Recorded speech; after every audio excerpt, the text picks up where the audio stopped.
The Hagmann and Hagmann report for today. It is a fabulous Friday edition. It is a live broadcast. Today is the 18th day of July 2014. I'm Doug Hagmann, along with my co-host, my son, fellow investigator, fellow researcher Joe Hagmann. Together we are the Hagmann and Hagmann report. Folks, you're about to hear just a fantastic program tonight. 3 hours of unbiased, uncensored news, information, and analysis. Shall we say actionable intelligence tonight? For new listeners, I want to thank each and every one of you for checking in. You're listening to the only show where the news is presented to you in 3D format. We look beyond the headlines and bylines, bring you the news behind the news.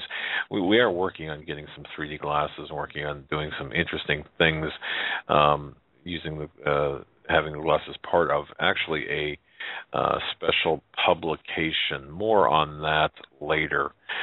We can only do so much, but I'll tell you what, we're putting it into overdrive. We're resurrecting certain things and putting some things together. Folks, you're going to see the results of our efforts here in the short term. The reason, of course, is because time is indeed short. For the new listeners, we broadcast live each and every weeknight from 8 to 11 p.m. Eastern. Our home base on the Internet is HomelandSecurityUS.com, and we're also simulcast by the Christians United Broadcasting Network. There, tune us in at the Hagmann and HagmannReport.com. I want to thank each and every one of you for joining us tonight. Thank you for deliberately tuning in to the Hagmann and Hagmann Report, the Hagmann and Hagmann Radio Network, Truth Network, Watchmen Unleashed, whatever. I'll tell you what, couple of things very quickly, folks. I did write.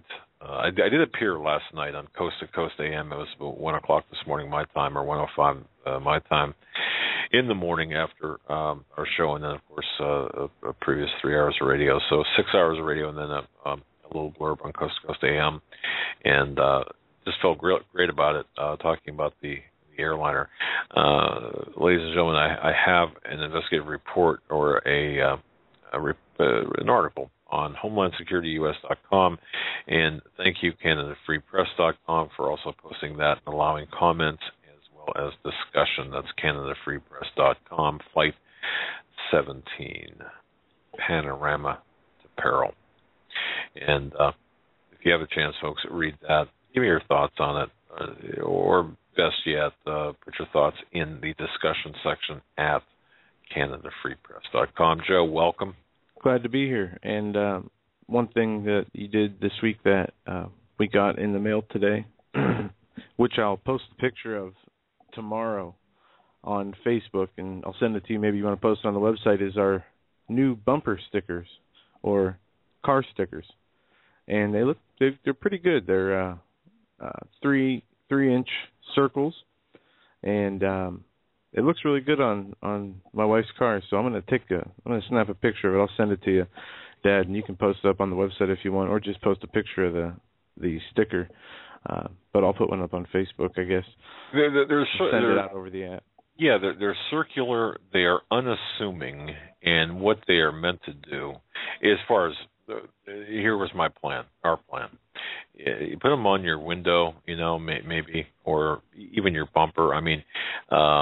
What these are, it's bumper sticker material that is supposedly not supposed to damage the finish of your car, but more and more people are wanting to kind of identify with those who think alike or think like them.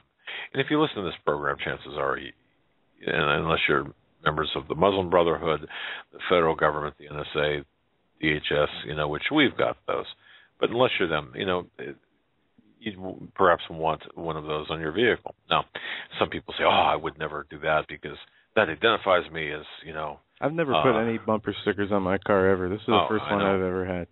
Yeah, and I haven't either. Well, no, I take that back. It doesn't look bad either. Some bumper stickers people are trying to read. If you go to our website, HomelandSecurityUS.com, and just look at the logo on the top left-hand side, that's what the bumper sticker is. Yeah, and again, it's pretty unassuming. It's kind of like the secret handshake club, if you will. If you're getting gas and see that on somebody's window, you can say, hey, maybe we know each other. Who knows? But it's just something. It serves a purpose, not just a novelty purpose, but it serves, in my view, a purpose of kind of method of identification. And some people, again, will argue, well, we don't, certainly we want to stay below the radar. Are you kidding me? You're smack dab in the middle of the radar. It doesn't matter. It doesn't matter. You could trust me on this. Everyone who listens to this program, well, everyone who's sucking air, who's has a cell phone, has a computer, has a phone, has an address, has a pulse. You're on the radar. So just be advised of that. We actually have news on that tonight about the U.S. terrorist database, and we'll get into that a little bit later. But I got to ask you, the picture that is used for your article, Flight 17, and the panorama of peril, that word messed with me. Is that from a picture of our trip back from Montana in the morning, from the Montana to Denver flight? That's classified. Okay. Just wondering, because it does look similar to, and I don't know why I remember that. It looks like it's the morning. It looks like it's from the flight we took. But that'll be my guess, and if I'm not going to get an answer, we'll leave it at that. Let's get into the content. Well, wait a second. Just to be clear, what that is the wing of a plane that is in flight, and it's meant to. It's just meant to serve as a place marker for that particular story. It has really no significance. It looked familiar. Yeah, and to be honest with you, I don't know where that came from. I know that it was one of my stock. I know that I took it, but I just don't know where it came from. Well, I'll tell you what. One of the things that makes me remember it is because of all the connecting flights we took. I don't know, 3 each way and 3 back. 3 each way. We always sat either on or right next to the wing every single time. And I know you remember that, but in the one flight you went, there was room enough. There was only one flight. It was early in the morning. It was on the way back, where you were able to get up out of the seat you were assigned and go to the back of the plane and take pictures. I just wanted to get away from you. Probably. That's all. I was not in a good mood. Either was I. Well, let me tell you something. And I had said. And let me admit this. I had said I have actually gone back on my word, and I made a public statement and a big deal about a public statement about never flying because of the TSA. And in this particular case, I just physically I would not be able to handle a 3-day car ride, 9 hours a day. When we went to Florida, we drove. And about 9 or 10 hours each day. It was 2 days because we had our family with us, and that was pretty rough for all of us for whatever reason. And we used to do that. I mean, you and me would do that. We did it in 1 day, or 24 hours the last time we went down there. Exactly. I don't know what's changed, but it was rough this time. Well, and the other, and I'll use this as kind of a justification. The last time I took a flight was right around 9/11, maybe a year or two afterwards. That was to attend a conference, the Escape conference. Well, at that time they did not have the level of TSA presence in the airports. Now, it's one thing to talk about the TSA; it's another thing to experience it. So I figured, okay, let me experience this, or let me see what's actually taking place. And it's really by God's great graces that I'm not still sitting in some airport jail at the moment. I threatened to leave him there.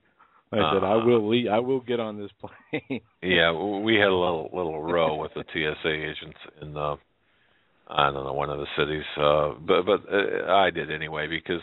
And then afterwards, you were being as respectful as you could, but when we got away from the TSA, you were furious. And it's not that you didn't want to show your true emotion to them, but the longer we sat and waited to board that plane, the angrier you got. Oh, and I was pretty vocal about it, and I had. We had a Vietnam veteran sitting across from us in the lobby or the. Yeah, in the passenger waiting area, and I said, here's a guy sitting across from us that fought for our country, and we're treated like a bunch of prison camp. That's like a gulag by the Nazis in the airport, and then of course that statement said loud enough reverberated through this echo chamber of a airport and did draw some attention and warrants. There was I think an air marshal that watched until I got on the aircraft. So anyway, all right. Back to this flight. I see. I did not get a chance to read your article here. I went to. I had a dinner tonight with my wife and with my mom, but you didn't post this earlier. I know you were going through it. I heard some things on the way over here, and maybe your article doesn't address the certain issues here as I'm reading through it. But there was reports I heard today on Bloomberg News, I believe it was, of bodies falling from the sky through people's houses, and it was shot down by a missile for sure. It was they're saying Russian separatist, yet blaming it on Russia through the separatists, saying the technology.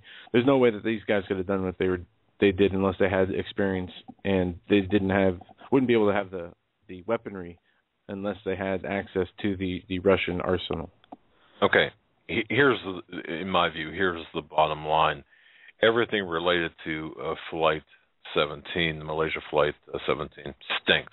The official story stinks. The fact that Fox, MSNBC, CBS, NBC, ABC, ABCDEFG, whatever news outlet had, the fact that they had the information within seconds, I mean almost instantly, tells me that there's something very wrong with this story. Everyone out there needs to be looking, thinking, considering, contemplating what the big agenda, what the real agenda here. The real agenda, folks, is to get us into World War III. They've attempted it via Syria. They're now attempting it via Ukraine. Folks, I would urge everyone to listen to, also go on HomelandSecurityUS.com, listen to the audio that the guerrilla economist had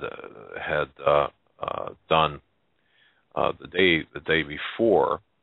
And again, I would also urge everyone to please go to HomelandSecurityUS.com and read the article there, or comment, or read the article at Canada Free Press and leave your discussion comment or whatever there. But folks, look, we've got a criminal cabal that exists within the U.S. government. It continues to poke at Russia. We are at war. The Cold War never ceased in practicality. Now, it merely just took on different forms. The Islamic agenda is part of this that plays an integral role in this strategy overall, but they too are being played by the globalists. Regional conflicts, various civil wars have been and continue to be seeded by Western intelligence agencies to change the balance of power. As I've written, it's much like the merging the Bay of Pigs with a real-life version of the movie Groundhog Day in the larger sense. Now, given the proxy and asymmetrical warfare where the Western alliance is creating chaos against Russia and also by proxy by China, or against China as well, there will be false flag operations. And I do believe that this is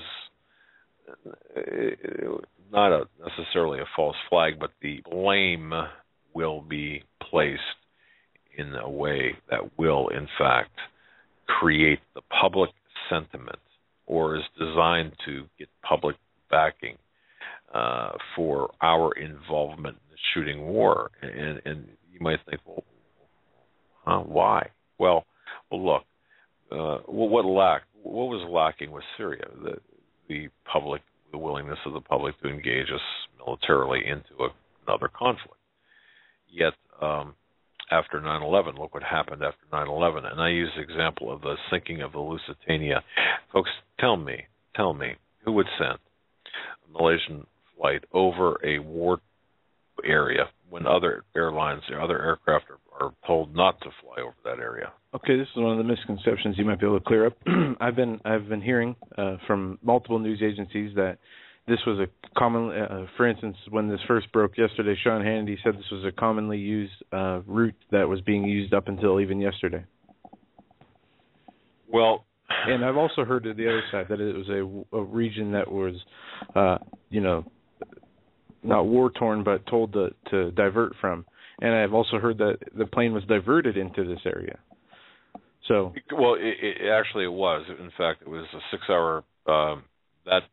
That particular flight was delayed by 6 hours, and it was also diverted either 10 degrees or I think it was 10 degrees off course to cause it to fly over that specific area.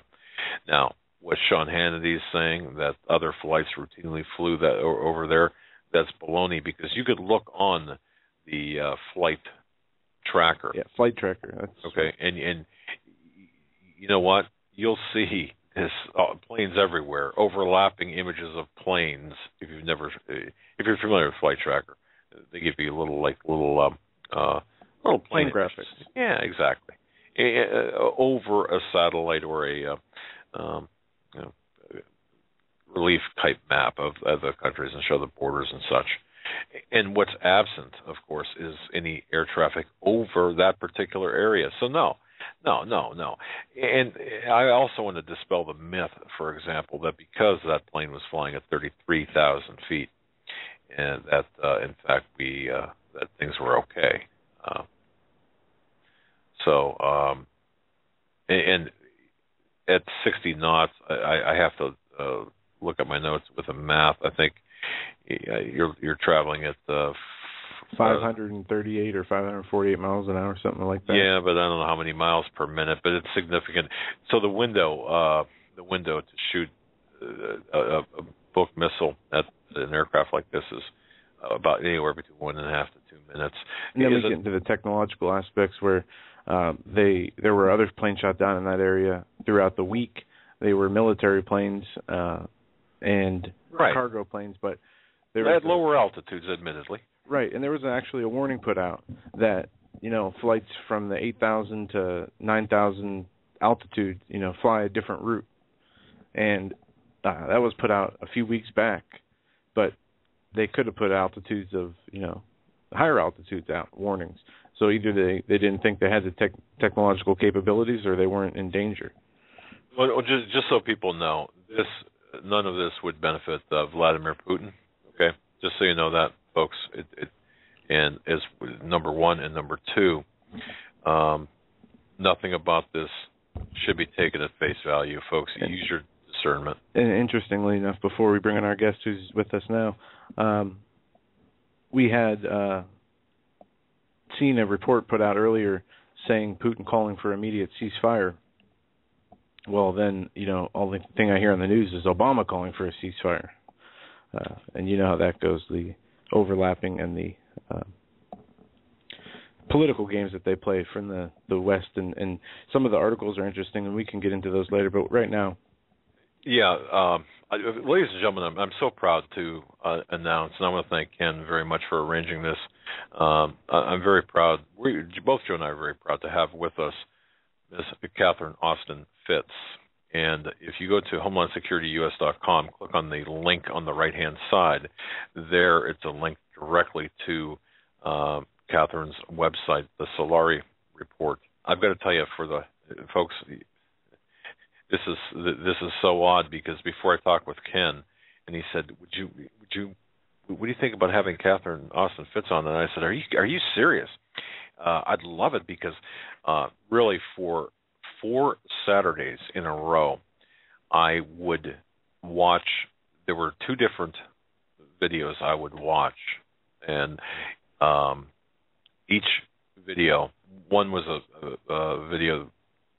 Well, one was King World, and then another video would have Catherine Austin Fitts on, different hosts. In fact, I think the last one I watched was with Greg Hunter. And so I was so excited when Ken had mentioned this. So I want to thank him very much. Ladies and gentlemen, if you don't know who Catherine Austin Fitts is, she's got a resume that would probably fill the 3 or 4 different people's lifetimes.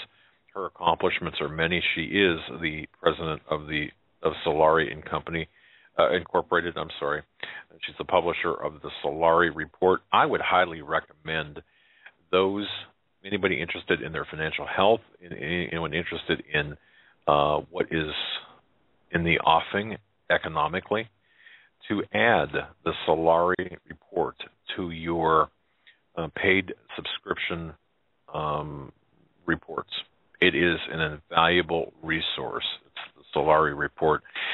Once again, Catherine Austin Fitts, Solari.com, accessible via HomelandSecurityUS.com, and a person I admire. She, of course, was with the U.S. Department of Housing and Urban Development in Washington, D.C., was Assistant Secretary for Housing and Federal Housing for the Federal Housing Commissioner under the George Herbert Walker Bush administration, and of course got to see both the inside and outside of the finances, the covert, the overt, the black, the open.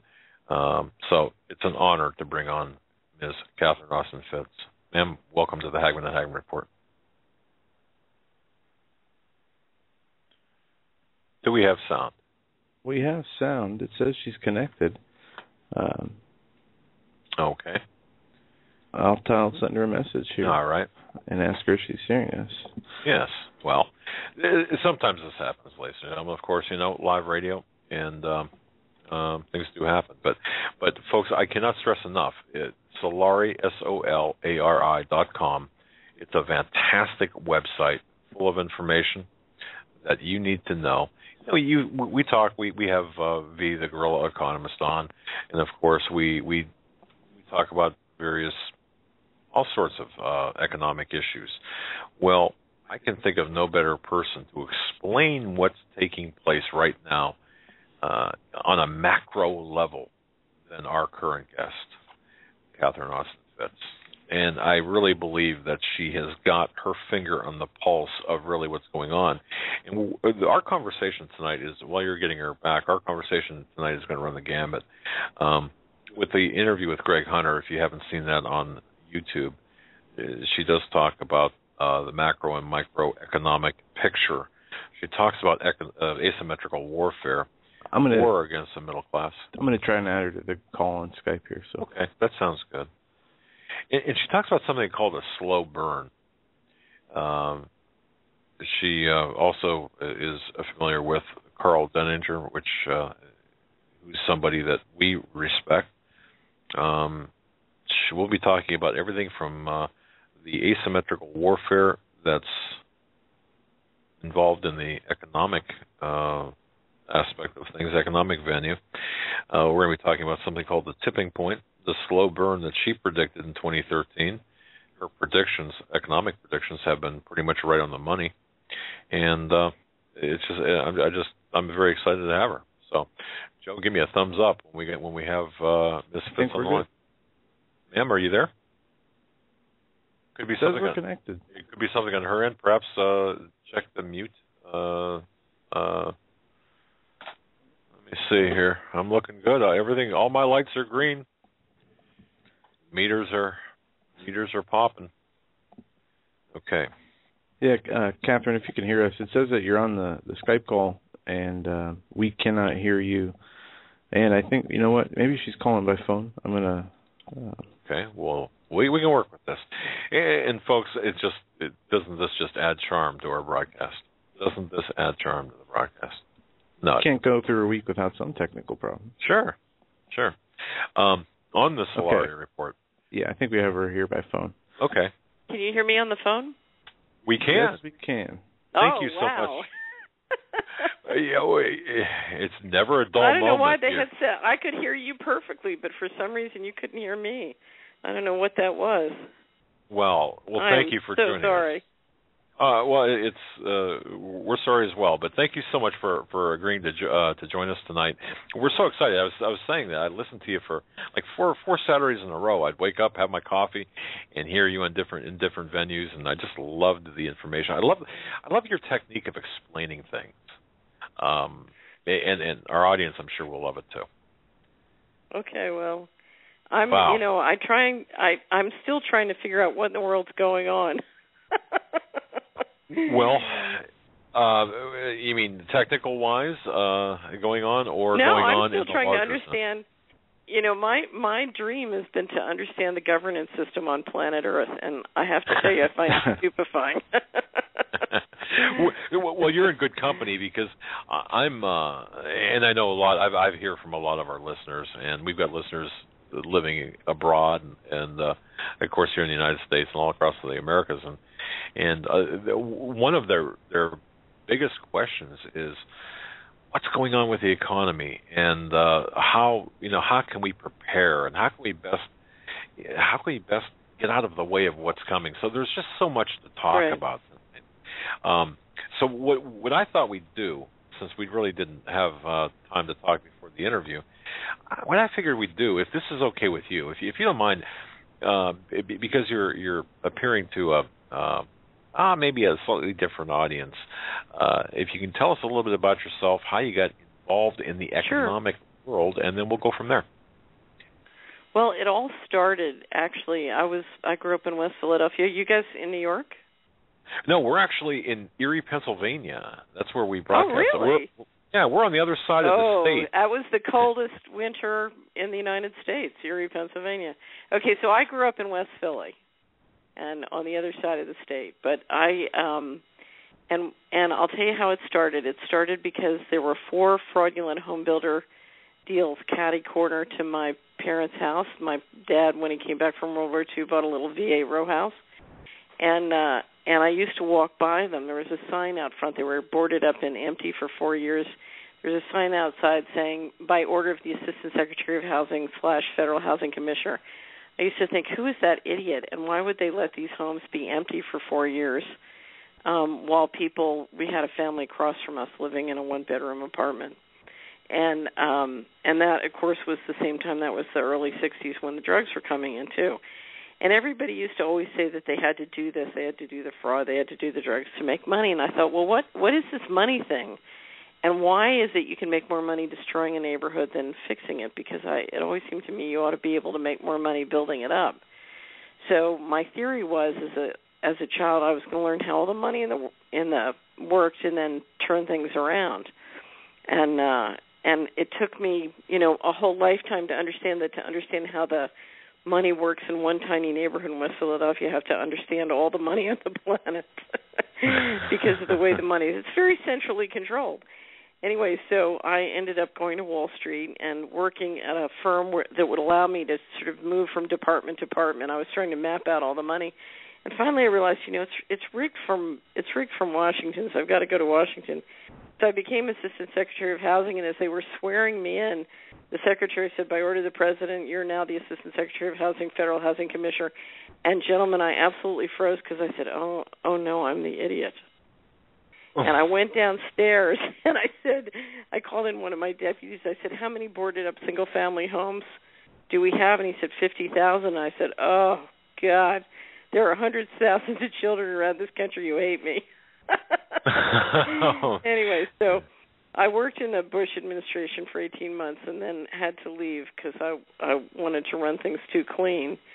And I left thinking, the fascists are going to get this technology and kill us all. I discovered the Internet. So I started an investment bank in Washington, Hamilton Securities Group, and the idea was to take new technology and use it to increase the learning speed, learning metabolism from a economic and business and sort of cultural standpoint in a place that you could literally finance places with equity and so radically diminish the amount of money the government was spending. And part of it, I was part of a group of pension fund investors and other investors who were looking for a way to re-engineer the American economy as part of globalization and do so in a way that created tremendous wealth for the pension funds. So I worked on that and, of course, ran into the buzzsaw of the government and the large banks wanting to engineer a housing bubble, which is very destructive of neighborhoods. So I sort of had the model of let's build up the neighborhoods and make the value of the real estate go up, and they were ready to do another pump and dump of places. And I think I would describe that as part of a much bigger rebalancing of the global economy that moved tremendous amounts of money out of the developed world and into the both emerging markets and I also think black budget. And to a certain extent, we're looking at the privatization, the changing of the governance system from a world where assets are owned and run by sovereign governments to much higher percentage are owned by private investors and run by corporations. So think of this as privatization on the just do it model. I call the whole process financial coup d'etat. Anyway, so I litigated with the federal government for 11 years, and when my sort of outward bound law degree program was over, I started an investment advisory company because everybody kept asking me, what should I do? And I would tell them, I don't know, I can tell you about the corruption, you figure it out. Finally, I realized, okay, maybe this is what I am called to do.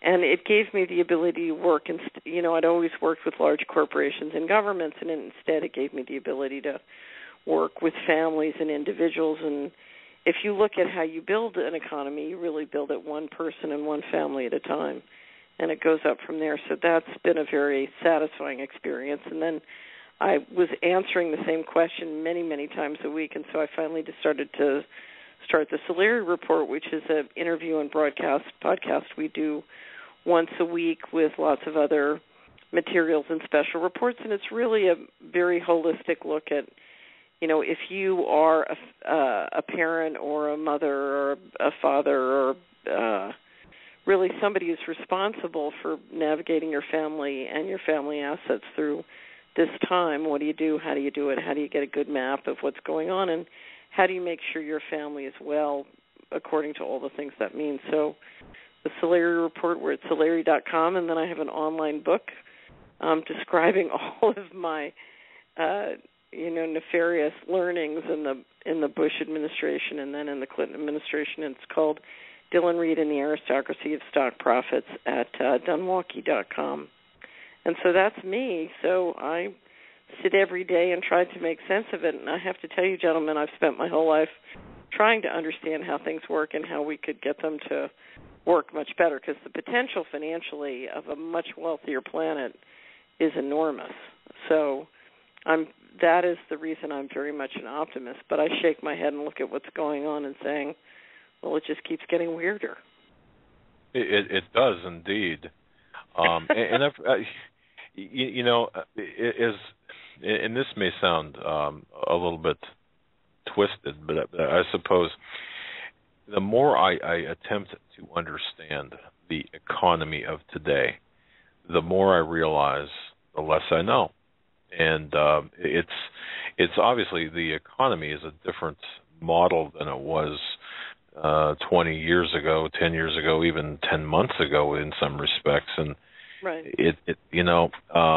It's one thing that I really enjoyed hearing you say, and I think this is with Greg Hunter during his interview, is to survive today, of course, and we'll get more into this as the program unfolds, but to survive and to keep it viable, you have to keep learning, and you also have to stay healthy, and subsets of those two things. So it's really interesting. If I can ask, with your background, I had heard something here, and I think you had discussed this, and I'm not sure who with. It was with one of your during one of your interviews. You were subjected to at one point a real bad time where you spent a number of years. You had designed apparently a digital software that actually kind of threatened the existence of central banks. And I don't know if this is something you want to get into, but from this, it was my understanding that you really had a learning experience from this. That you were subjected to some pretty heavy-duty, I don't know, harassment. Well, if you've ever seen the movie Enemy of the State, I tell people I played Will Smith in real life. Okay. But in fact, in the resource center at the Dunwalkie website, we put up enormous documentation to support everything in the article. There are literally hundreds of, or tens of thousands, if not hundreds of thousands of pages of documents. But we went through a process, and it's all listed up on the website, where we had 12 tracks of litigation, 18 audits and investigations, a smear campaign, and physical harassment all happening at the same time. It's very immersive, and it it was basically one of those food fights. Matt Taibbi has a new book where he describes an insurance company going through a very similar process, and we called it the SWAT. As we were pretty much targeted from all sides. And so I say I played Will Smith in real life, but it was very immersive. And it certainly was a process where you realized that when you're in a situation like that, there is no law. You're on your own. It's not like, you can't call the police. You can't call the it's funny, we tried to hire, I know you guys do private investigation work or did, but we tried to hire 3 different security firms. They came in and did their due diligence and said, it's too dangerous, we can't help you. Oh, that's nice. And one guy on the way out, he said to me, lady, listen, do me a favor, buy birds. I said, why? He said, if the birds die, get out of the house. Oh, my word. Okay. Well, okay. That gives you the warm and fuzzies, doesn't it? I mean, oh my goodness. Okay. One thing, ladies and gentlemen, you might not know about our guest, Catherine Austin Fitts. Her website, Solari.com, is she was one of the first. I think back in the late 1990s, 1998, perhaps 10 years before the mortgage crisis or the serious and systemic fraud that made its way to the surface in 2008. You were warning. You were one of the first people to warn about this the systemic fraud. I started warning people in '99, and I never dreamed it could go on as long as it did. I never finished explaining about the software, so let me just step back and do that. Oh, sure. Because it fits into sort of warning people. I think there were several things we did that sort of stepped in the political minefield, but one of them was we were developing a software package called Community Wizard that would let you, think of it this way, you vote for political representation. What's your congressional district?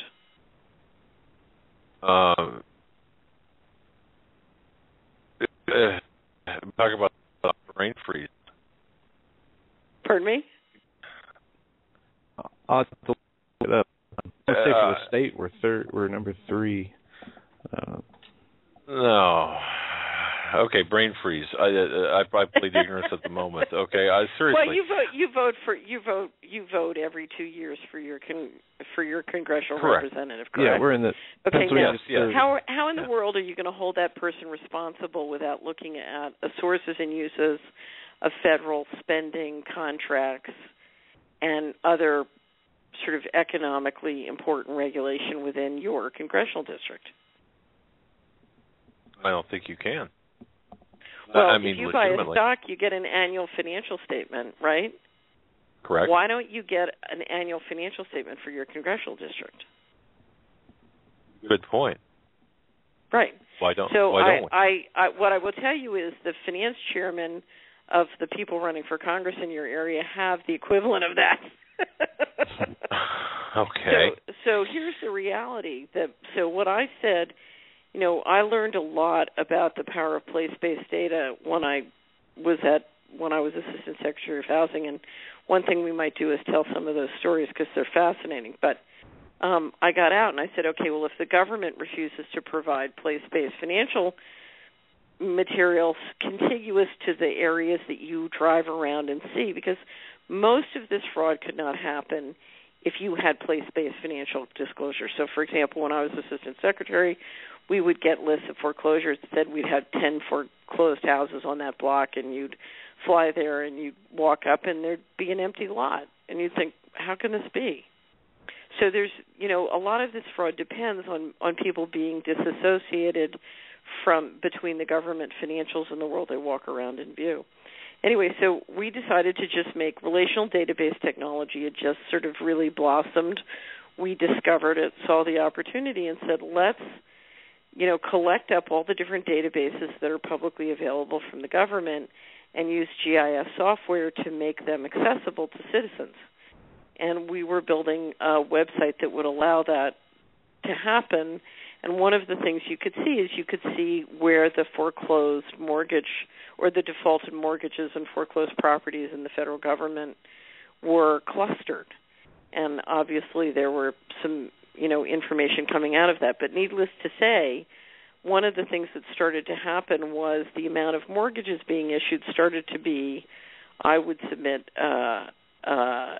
questionable given how many houses were in that neighborhood. So we started to see a lot more mortgage securities and mortgages than there were necessarily, related houses. And I think a lot of the housing bubble and a lot of the fraud couldn't have happened if citizens could associate sort of the exploding mortgage originations or mortgage insurance originations at the federal government and in the GSEs if they could relate it on a place-based basis. So I think if Community Wizard had continued, it would have made it extremely difficult for the housing bubble to get as big and as bad as it had. Anyway, to suffice it to say, the Department of Justice and the HUD Inspector General seized our office, seized the software. It took me 6 years to get it out of court control, and by the time I did, the most valuable pieces had disappeared forever. So that was Community Wizard. My word. Obviously,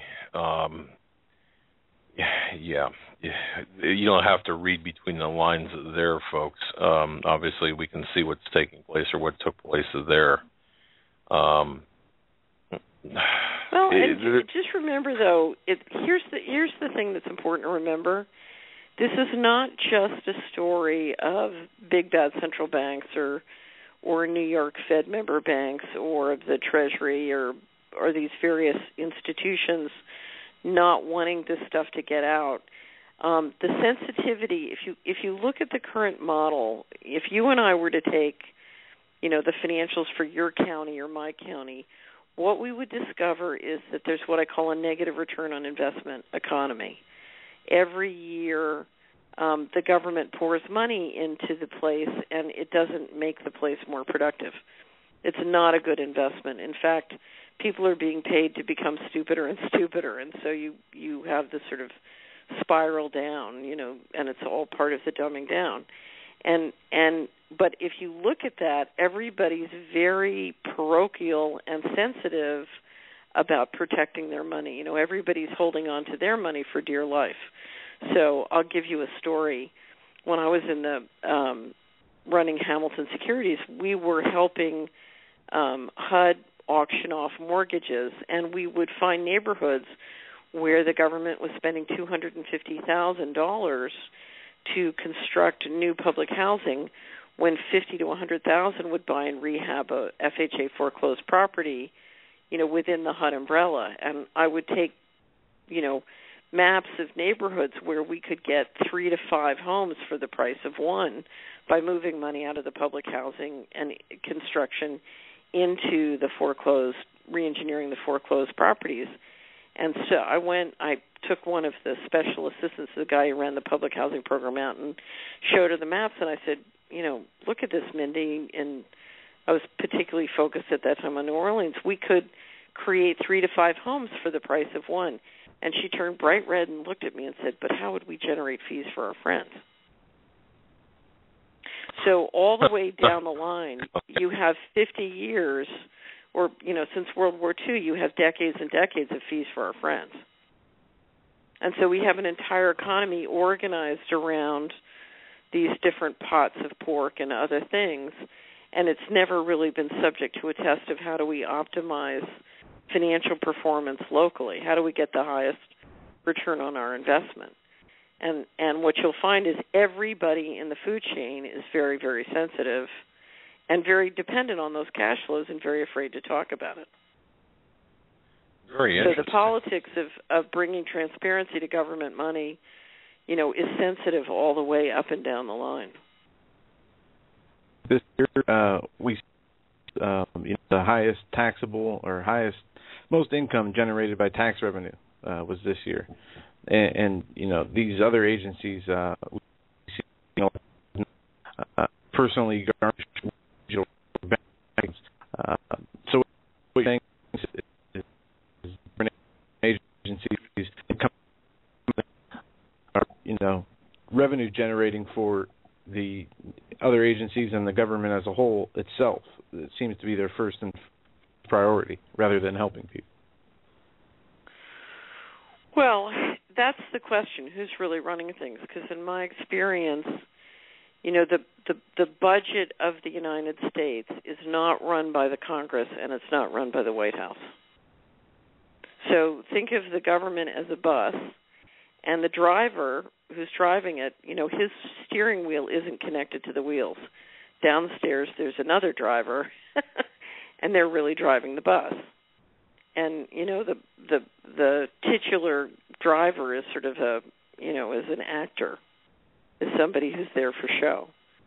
But, I'll never forget, I was at a town hall meeting with a congressman who was on both the Budget and Appropriations Committee, and I think this was in early 2002, and he was running for the governor of Tennessee, and I was at a town hall meeting listening to his speech, so here he is, he's on a member of the Budget and Appropriation Committees, and I said, there's $3.3 trillion missing from the government accounts over the last 3 years, and he said, yes, I know. And I said, what are you doing about it? And he looked shocked, and he said, nothing. There's nothing I can do. Well, let me give you another story. In the summer of 2000, I was visiting with the chief of staff to the senator who was then the chair of the HUD and 21 other. I think it's a large number of agencies that does HUD and Treasury and NASA and a whole bunch of others. Anyway, and I was on a bill collection trip. I was just trying to get my company paid. And the chief of staff said to me, what do you think is going on at HUD? And I said, I don't know. What do you think is going on at HUD? And they looked me dead in the eye and said, HUD is being run as a criminal enterprise.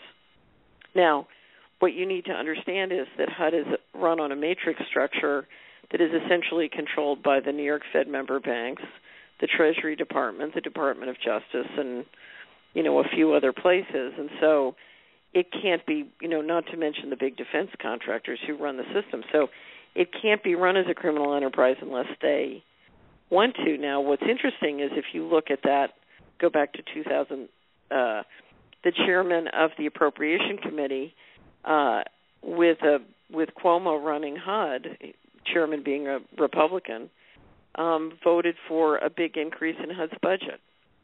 Now, that's a month after telling, his chief of staff telling me that HUD's being run as a criminal enterprise.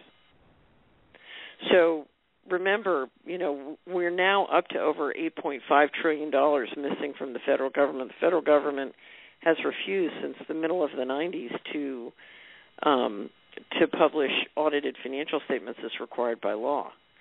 And, and we have reports of over $8.5 trillion in undocumentable adjustments. So that is an organization which is operating very significantly outside both the Constitution and the laws related to financial management, and it's doing with it impunity while it continues to be the largest issuer of securities in the global markets. So that is a system that is way, way outside of the law. And here's the reality. For a government to have sovereignty, it has to have information sovereignty, and it has to have financial sovereignty.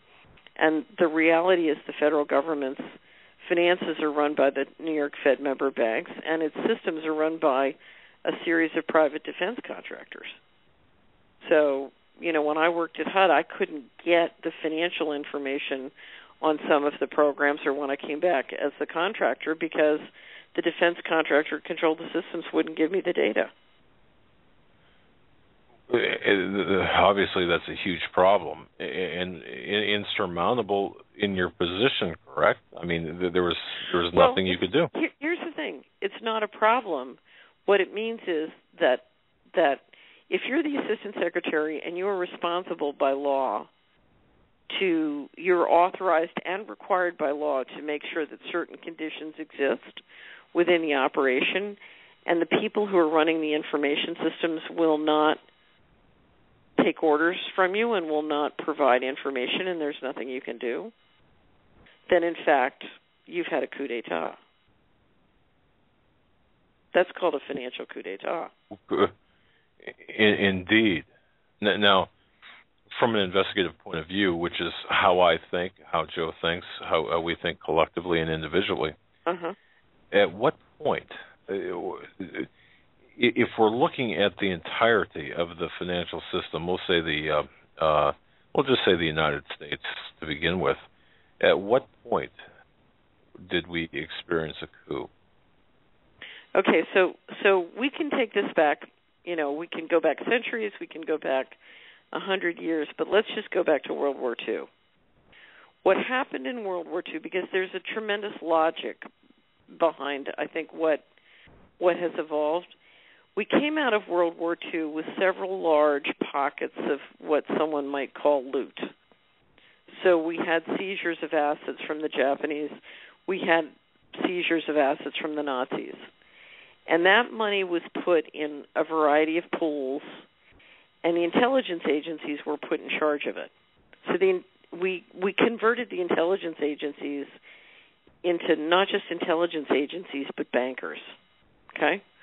Not to say that there weren't, the banking community and intelligence community in some sense weren't already, two sides of one coin if you look at the history of how finance works. And then we did another thing, which was we created, with the 47 and 49 Act, the National Security Act and the CIA Act, we created a vehicle that would allow the federal credit to basically finance an infinite amount of money and allow that money to be appropriated to agencies and then clawed back for the black budget. And the black budget could, in one sense, interact with what I call with the Exchange Stabilization Fund, which is the mother of all slush funds at the Treasury Department. So we have this hidden system of finance. We have one or more slush funds controlled by Treasury and the New York Fed. Now we've created this line of the black budget, and then we created in the first Bush administration, or in the Reagan administration when Bush came in essence got a deal to run the National Security Council, we created executive orders that said, okay, all that money can go to private contractors to do contracts. So you gave private corporations the ability to access an infinite amount of money financed on a non-transparent basis by a government who had no restriction on how much they could borrow. And with that money, they could build and develop the most powerful technology in the world on a non-transparent basis. Okay? And between them and the intelligence agencies, you've created the capacity to kill with impunity and to do it invisibly with the most powerful technology. Okay, well, let's keep going forward. Then, in addition, you create an overt economy. You centralize the overt economy, and a lot of the 80s and 90s did that. And with creating securitization in stock markets and bond markets all over the world, you create the capacity to lever the whole economy on an extraordinary basis. And then you go through a process where the people running all three systems confuse them and get them to dance together. And what you've got is the most powerful financial mechanism ever created. And you've got the ability to basically, for example, issue, as I believe they did in the 90s, extraordinary amounts of fraudulent mortgage government paper and use that money to literally take control of the planet, have a bailout crisis that then has to pay off your phony baloney paper. So think of it as a leverage buyout of a planet. When you do a leverage buyout, you buy a company with a company's own cash. And this, from what I can tell, is literally the leverage buyout of a planet. Wow. Pretty significant. So what, if I'm understanding this correctly, what you're describing is really a textbook example of, well, fascism, I suppose, when you merge the private and government interests, and then you're also talking about centralization and complete control and subjugation of everything. Well, but here's why I would be careful on how we label it. I operated in Washington and Wall Street at very low levels. So, I don't want to pretend that I had access to any kind of special or extraordinary information other than, what you get from sort of being around. But one of the things I can tell you is, to the extent I experienced moving around at the top of Wall Street in Washington, I didn't meet a lot of bad, evil people. In other words, the people I worked with in many respects were some of the most enlightened and people I like the most.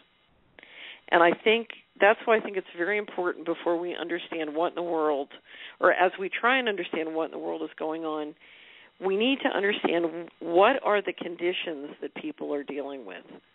So why have so many legitimate, decent people gone to such lengths to raise literally trillions of dollars for the black budget? Why have they done that? Why do we have so much advanced technology which is secret that is suppressed? What is all that about? Why do we have all these strange vehicles flying around? I don't know if you guys have seen the documentary, The Phoenix Lights. It's about this enormous UFO that's sailed down the side of Arizona. And finally, everyone, including the governor, after he left office, fessed up and admitted, yes, we all saw it. Thousands of people saw it. And I'll never forget, I was looking at the time for $3.3 trillion that had gone missing from the Department of Defense. And when I first saw the picture in the documentary, because this was very filmed, of this enormous thing, sort of sailing down the side of Arizona in the middle of the night, I looked at it and I said, I bet that's where the $3.3 trillion went. I bet Lockheed Martin would build that for $3.3 trillion. If you look close enough, you'll see the price tag dangling off the right side of that craft, right? Right. We do cartoons at the Celery Report, and my favorite cartoon, we have a great cartoonist, he did one of a UFO that says Lockheed Martian on it. Oh my goodness. And it's right over the Congress, it's right over the Capitol, and on one side the congressman says, gentlemen, speaking to the DOD, we want to see your financial books. We want to, see what's going on in your financial books. And the guy from DOD says, oh, our accountants have been abducted. They were abducted by a UFO. We can't report. Anyway, so so here's the question: what in the world is going on? And I don't know, but I am loath to jump to the conclusion, the world is being run by a bunch of fascists and they're just mean and evil and taking everything. In other words, there's a logic for what's happening, and I don't think we understand what it is. Now, it could just be that power corrupts and absolute power corrupts absolutely, because there's no doubt about it that when you create this kind of financial power and you give it to a relatively small group of people on a non-transparent basis, you're going to create a machinery that can, combine it with advanced technology. It can run out of control. That's very true. Very true and very well said. Very well balanced approach to what appears to be taking place. Folks, you're listening to a very special Friday edition of the Hagmann and Hagmann Report. It is a live broadcast. Today is the 18th day of July 2014. Our very special guest, Catherine Austin Fitz. Visit her website, Solari.com. That's, in fact, if you go to HomelandSecurityUS.com, click on look on the right. There you will see our guest for tonight and a link to her website.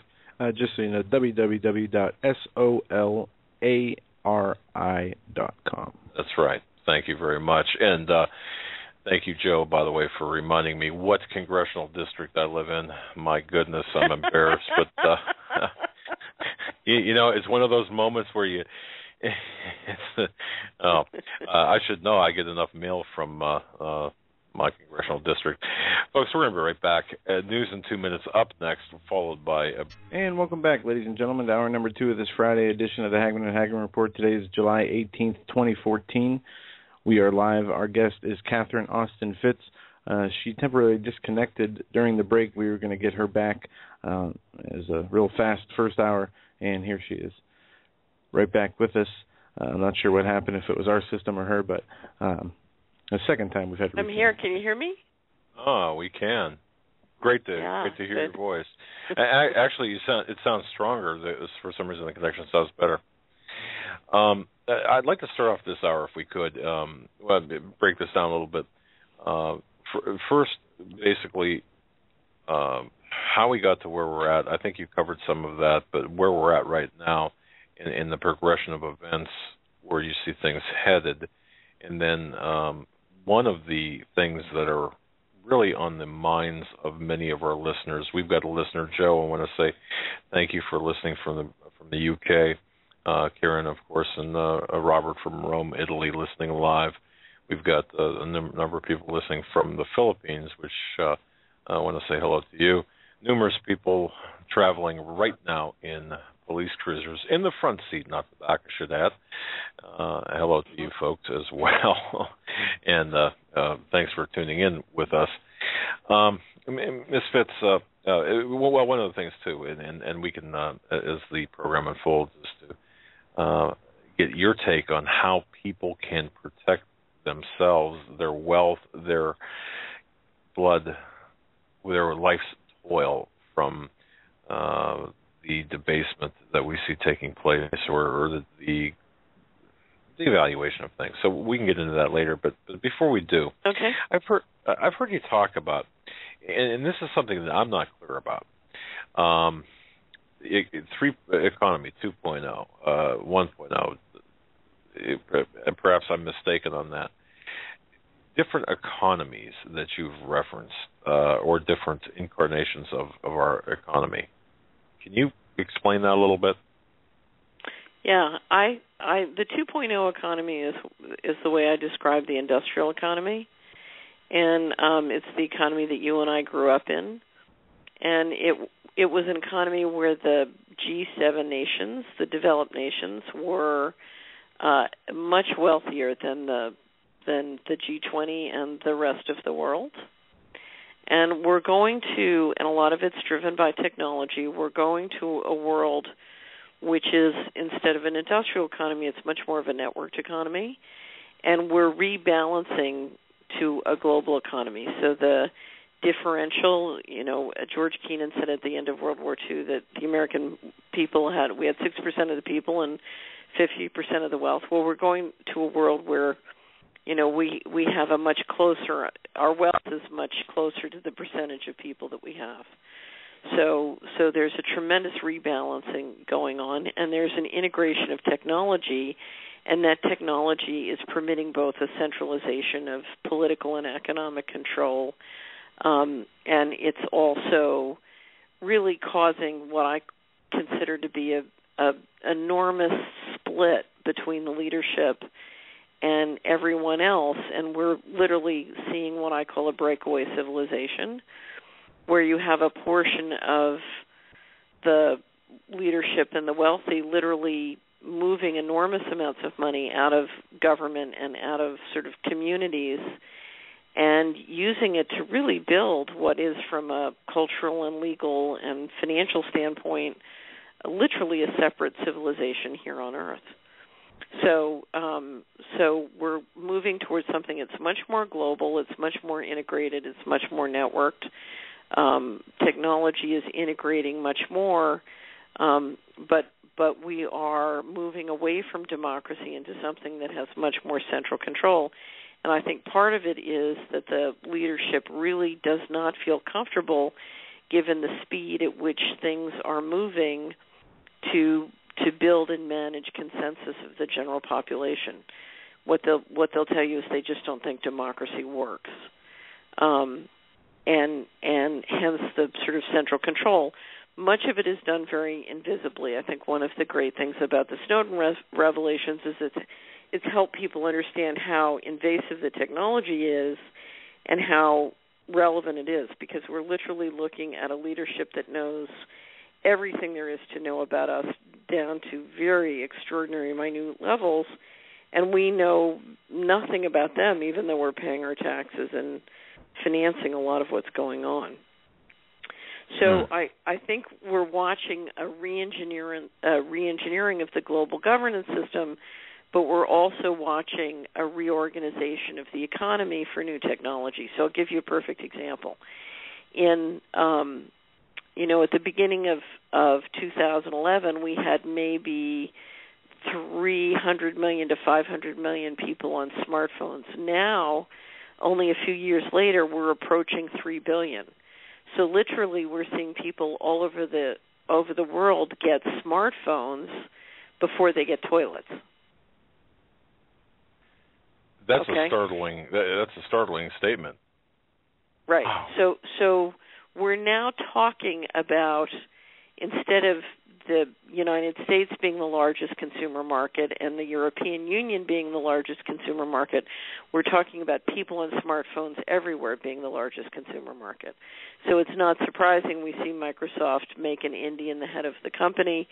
At December, I think the sales at the Apple Store, just at the App Store alone, were something like $10 billion, but more of their sales are coming from Asia than from the United States. So we're talking, just as globalization fundamentally reorganized how we did production, now we're fundamentally organizing how distribution occurs as well. And if you look at the last 20 years, one of the ways we kept a false prosperity going within the United States is by basically having China and Asia and the emerging markets produce goods and build the production side of their economy by basically providing the American consumer with enormous amounts of, sort of non-essential items. It's interesting, if you look at the latest statistics, in 2011, the U.S. had 69% of our economy was personal consumption. We had 4.5% of the global population and 17% of the global consumer demand. China and India had 40% of the global population and only 4.2% of the global consumer demand. That has to be rebalanced, which means our share of consumer demand is going to drop and their share is going to rise. And that's going to be quite an extraordinary rebalancing. I think that's part of the squeeze that the middle class feel. And one of the reasons they feel it, what I was working on with Community Wizard and these other tools, we knew that we were going to ship all the jobs abroad. That was all known in Washington at the time. So the plan, the World Trade Organization went into effect, the Uruguay round of GATT, and the plan was to rebalance the global economy. And so part of my work was, how do we help the American people and the American workforce jump the curve and succeed in that environment? And so a lot of what I was doing was talking about how people and households and communities can pay down debt and build skills and be effective in that environment. And rather than do that, our model was rejected, and that's what the Dylan Reed book is about, and I would really encourage you to read it. That was rejected, and they said, no, let's load people up with debt that they could never afford, and let's have them use that debt to buy all these consumer products from the emerging markets and China, et cetera. And so we did the opposite of what was needed. And so now that we have basically spent the last 20 years liquidating our wealth by buying consumer products and loading up on debt, we find ourselves in a position that is very financially weak individually and collectively, and makes us extremely weak politically, because we've shot our wad on things we didn't need, houses that were bigger than we could afford and lots of stuff. And now now we're in the end game, and it's going to squeeze. Yeah, and what you're talking about, the prioritizing of people buying things, it reminds me of seeing people in the poorest areas of town, but driving BMWs or driving Mercedes, and much of America in some way or another seems to live above its means and has a problem with prioritizing. I mean, even myself, and still learning, how to be the most efficient with money.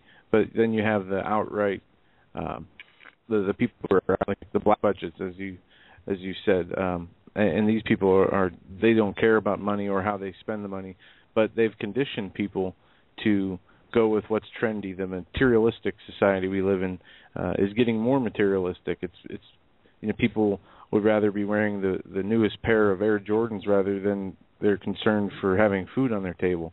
It's very scary to see the direction our social and moral fabric is headed in. Yeah, I think we have to rethink things. I'm sorry, I didn't mean to interrupt, but I think that we have to change our way of thinking to to match the times. Go ahead.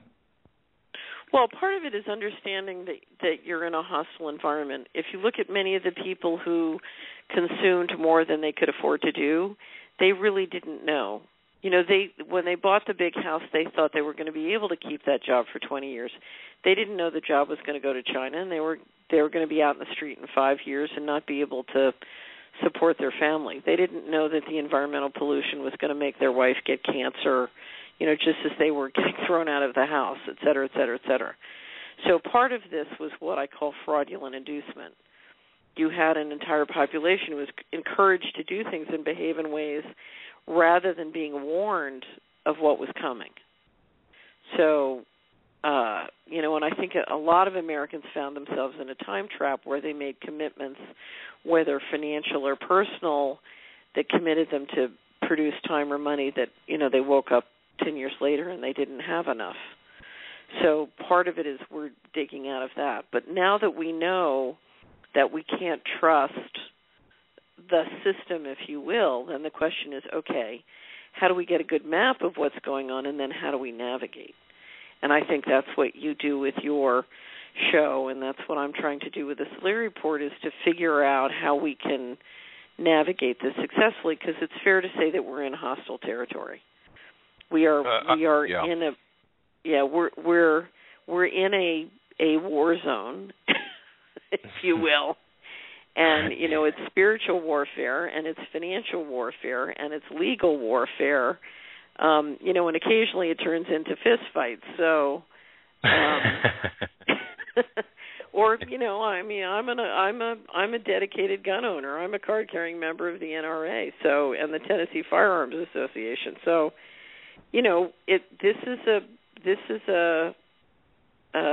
we are watching a systematic deterioration of the civilization that we're living in, and we're trying to figure out, okay, how do I navigate it, but how do I make a contribution to help send it back in the right direction? I understand that. Okay, perfect. And it's great to know that you, in fact, are a card-carrying member, a fellow gun owner. That's great. Fantastic. Well, it's really fun. I laugh every time. Because and in the bedroom I keep my Ruger on top of my Bible. I love it. I love it. I knew a judge that had two things in his briefcase. Well, three if you count his lunch, his Bible and his handgun. It was a quarter common pleas judge. There was something right after I found out you're going to come on our program. I made a note. I've been wanting to ask you this question, and I apologize if this seems like a shotgun approach to how we're doing things here, but there's just so much to cover and so much information. This is one of the questions I've been really wanting to ask you, and I'll ask it now. And however it fits into the larger conversation, well, so be it. Back in 2013, I wrote an article, and this came from someone from inside the world of intelligence, of black ops, covert ops, whatever. And he pointed something out to me, and I looked through it and found this is true because, well, back some time ago, he said to me, look, the fate of America's economy has already been determined. It's been verified and already announced by the Obama White House, but it's received scant attention from the corporate media. Back in 2011, economist Kyle Bass he interviewed a senior member of Obama's administration about its planned solutions. Now, this is for fixing the U.S. economy and the trade deficit. And among the questions he asked was about the U.S. exports and wages, but the question itself was, at least in my view, not as nearly important as the response he received from this senior administration official who I believe, although I don't have any verification of this, was Timothy Geithner at the time. The single response was, we're just going to kill the dollar. Okay? I've been meaning to, I really want to ask you about that. Have you heard that before? And if so, what are your thoughts on that? Well, if what's obvious is we're in a long-term managed drop of the dollar. So what it looks like to me is the dollar system is being used to soak every penny they can out of it. And then the question is, what's the end game? And I'm assuming where they're going is they want to convert to a global digital currency. Now, whether it's called a dollar, I always say as long as it's digital, they don't care if it's called a dollar or wampum beads. But I think, that's where it's going. And they're just running the dollar system out for as long as they can. And I, for one, think it's got probably a lot more power than a lot of other people do. Because it's ultimately a military and political question.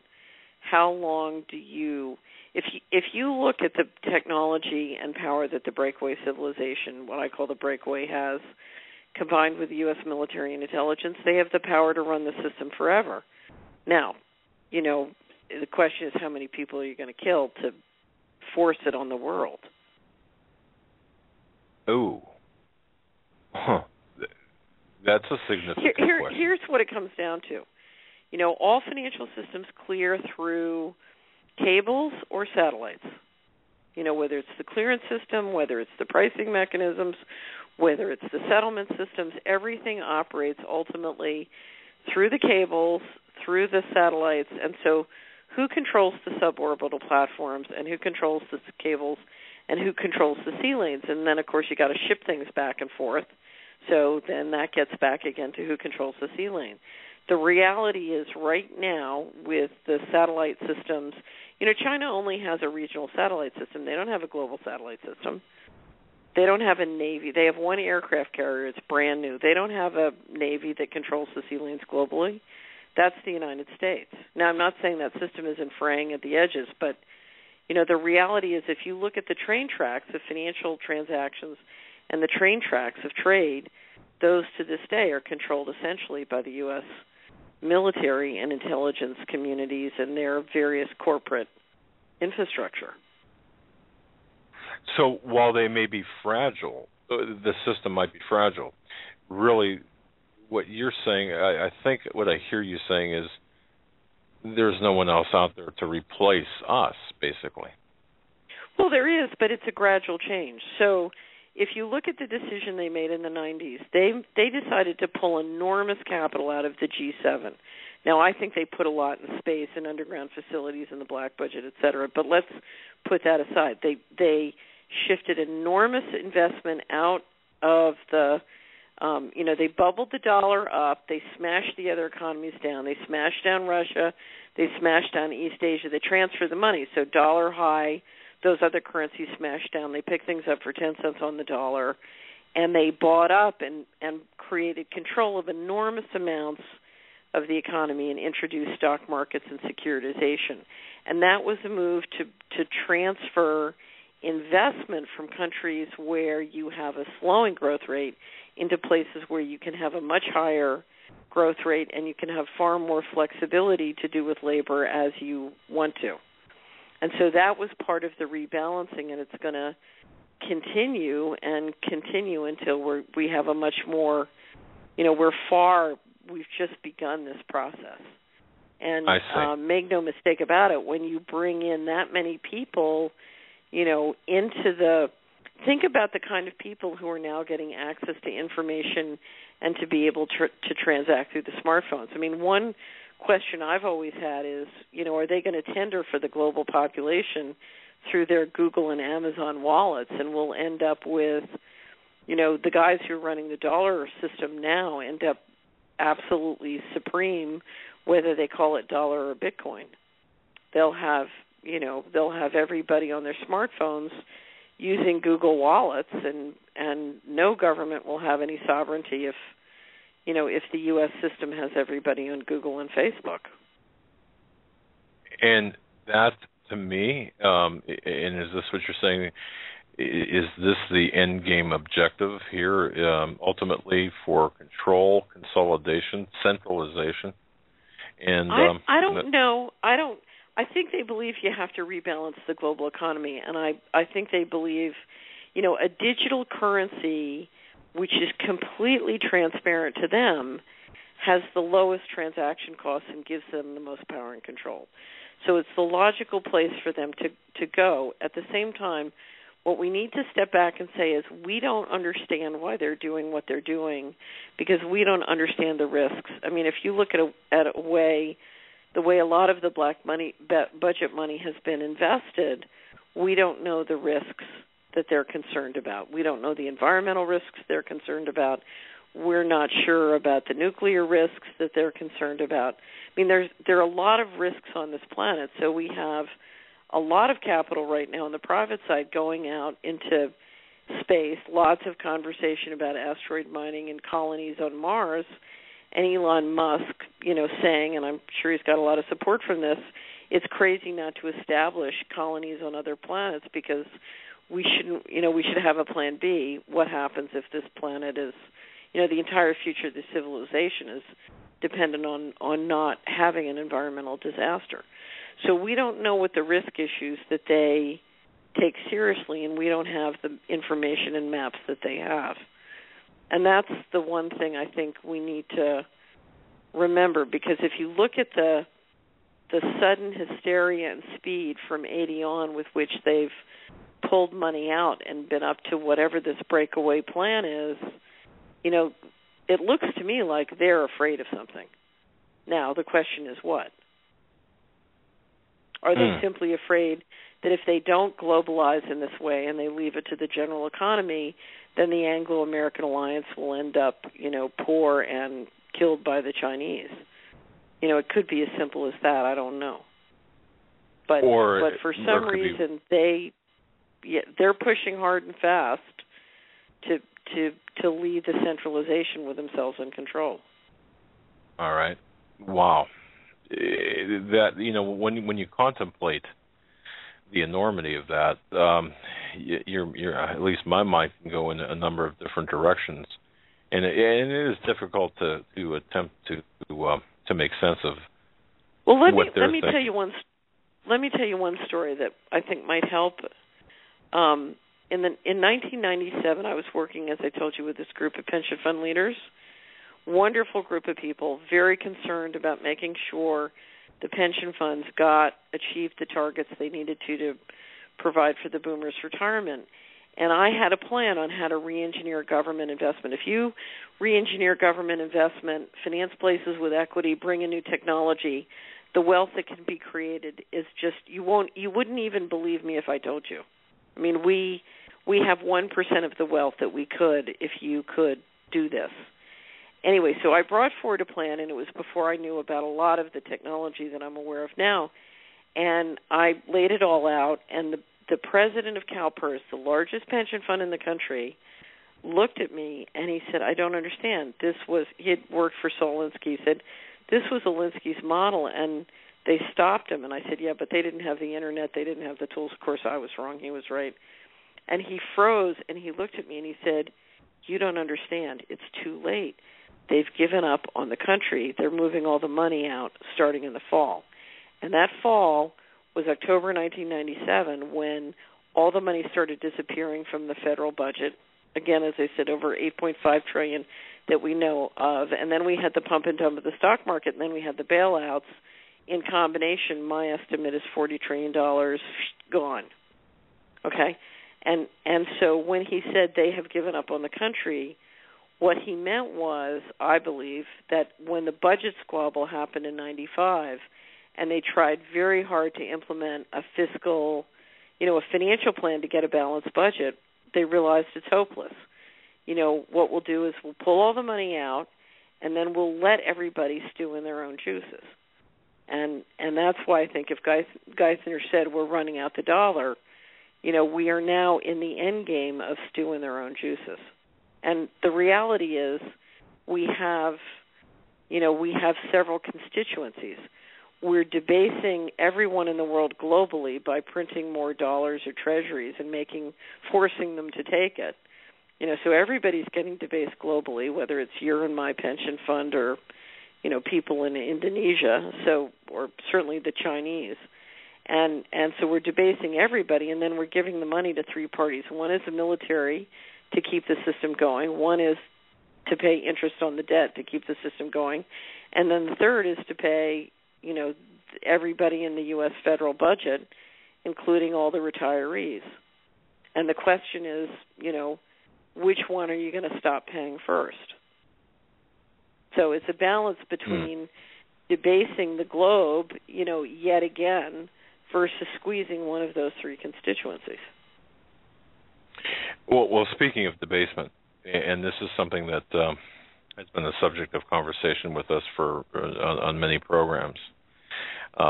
Many people have asked, well, when is the great devaluation going to take place? And everyone's looking for some sudden, black swan moment, or some sudden, wake up on a Monday morning and find out that instead of having $100,000 in their IRA, they have $20,000 or some variation of that.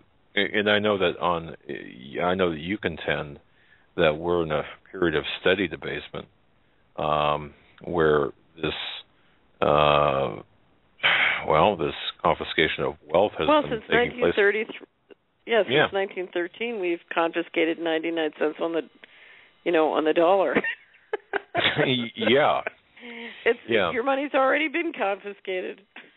Yeah, exactly. Which brings me to your comments on the war on the middle class. I think that right now, and Joe and I were talking about this earlier. I think that the middle class is the vanishing class, of course, and that we're in the crosshairs of the battle in which we find ourselves. And we got choked on. We choked on our own false prosperity. I mean, here's the thing: the middle class got bought into a lie. They got tricked. They got bought off sides. They got seduced off sides, and now we're in a very politically, we're. Let me go back and tell you a story. In the summer of 2000, I was giving a speech to a group called Spiritual Frontiers Foundation International. They have a conference once a year to talk about how they can help our society evolve spiritually. Very intelligent, very committed people. So I had an audience of about 100 people, and I had been asked to give a speech called How the Money Works in Organized Crime, which later became an article, very famous article I wrote called Narco Dollars for Beginners. And it was designed to help people understand the financial relationship between illegal activities in Wall Street and Washington, but do it in a light, fun way so it's not too depressing. So I'm in the middle of the speech, and I'm describing the Dark Alliance allegations and the fact that Congress had hearings on hearings in, I think it was 98 or 99, I think it's 98, on the Dark Alliance allegations about drug dealing by the intelligence agencies, and part of this was a memorandum of understanding had been written between the CIA and the Department of Justice, relieving the CIA of any obligation to report drug dealing by essentially anybody other than a case officer, which if you could use government money to pay all these contractors to do classified things, it would then include them. So it's part of putting the legal structure in place for all these shenanigans. Anyway, so I described this, and so I said to these wonderful group of people, at the time, the Department of Justice told a reporter I was working with that the U.S. economy launders $500 billion to $1 trillion a year of all dirty money. So that's as of about 97 and 98. So I said to this wonderful group of spiritually evolved people, what would happen if we stopped being the global leader in money laundering? And they said, well, the stock market would go down because that money would go to Shanghai or Singapore or London, not come to the United States, leave the New York Stock Exchange, and we'd have trouble financing the government deficit because that money would leave our bond market and go elsewhere, and and our taxes might go up, and the government budget may have to get cut back. And I said, okay, let's pretend there's a big red button up here on the lectern, and if you push that button, you can stop all hard narcotics trafficking in your neighborhood, your county, your state tomorrow, thus offending the people who control $500 billion to $1 trillion a year of all dirty money and the accumulated capital thereon. So out of 100 people dedicated to evolving our society spiritually, guess how many would push the button? I'm afraid to ask. One. So I said to the other 99, why would you not push the button? They said, we don't want our taxes to go up. We don't want our government checks to stop. We don't want our IRAs to go down. And I said, so what you're saying is you want the intelligence agencies and the enforcement agencies to continue to distribute drugs to your neighbor's children to keep your IRAs high. And there it is, folks. Folks, I hope you heard that. And my fears, of course, just became realized. So people will choose the lucre over the over what's right, over the spiritual health. Well, yeah. Look at what the banks have done. Here's what I just. Sorry. Go ahead, Catherine. I'm being too chatty. Here's what I discovered. The problem was not that they wouldn't push the red button. The problem was that they were too afraid to discuss it, because the reality is, if we can talk about it, then we can figure out how to turn the red button green, which means we can make money pushing the red button. Because the reality is, drugs don't make the body politic stronger. They don't make an economy stronger. They liquidate an economy. Just like genetically modified food liquidates an economy, or gambling and casinos liquidate an economy. So you can't build economic muscle by liquidating an economy. So narco dollars destroy and liquidate economies. They don't build them up. And so the question we all have to ask is, how can we re-engineer it? And the reality is to make those changes requires re-engineering our behavior. I've never been in a county where if we weren't willing to just take the time we spend watching TV, just take half the time, and take the money we spend on the lottery or the money we spend on illegal drugs or excessive pharmaceuticals, and just put that money to building venture capital for local business and scholarships for kids and internships for kids, we could rebuild the economy, no problem. But it's going to take, it's going to take a very deep spiritual and then cultural conversation. Spiritual because we have built up a field of violation spiritually, place by place and network by network, which is extraordinary. And we need to cleanse that. We need to, get down on our knees and say, Lord, forgive me. I take responsibility. Help me clean up my act. I call it coming clean. So there's a coming clean process that has to happen. And then there is a creation, person by person. It's got to be a person thing individually first, where we say, something, this is my problem. I'm going to take responsibility for it, and I'm going to do what I can. I'm going to turn my red button green. I'm going to stop making money by doing things that hurt other people. Amen. If we just all shunned, I can't tell you how powerful. I'll never forget. I'm going to tell you another story.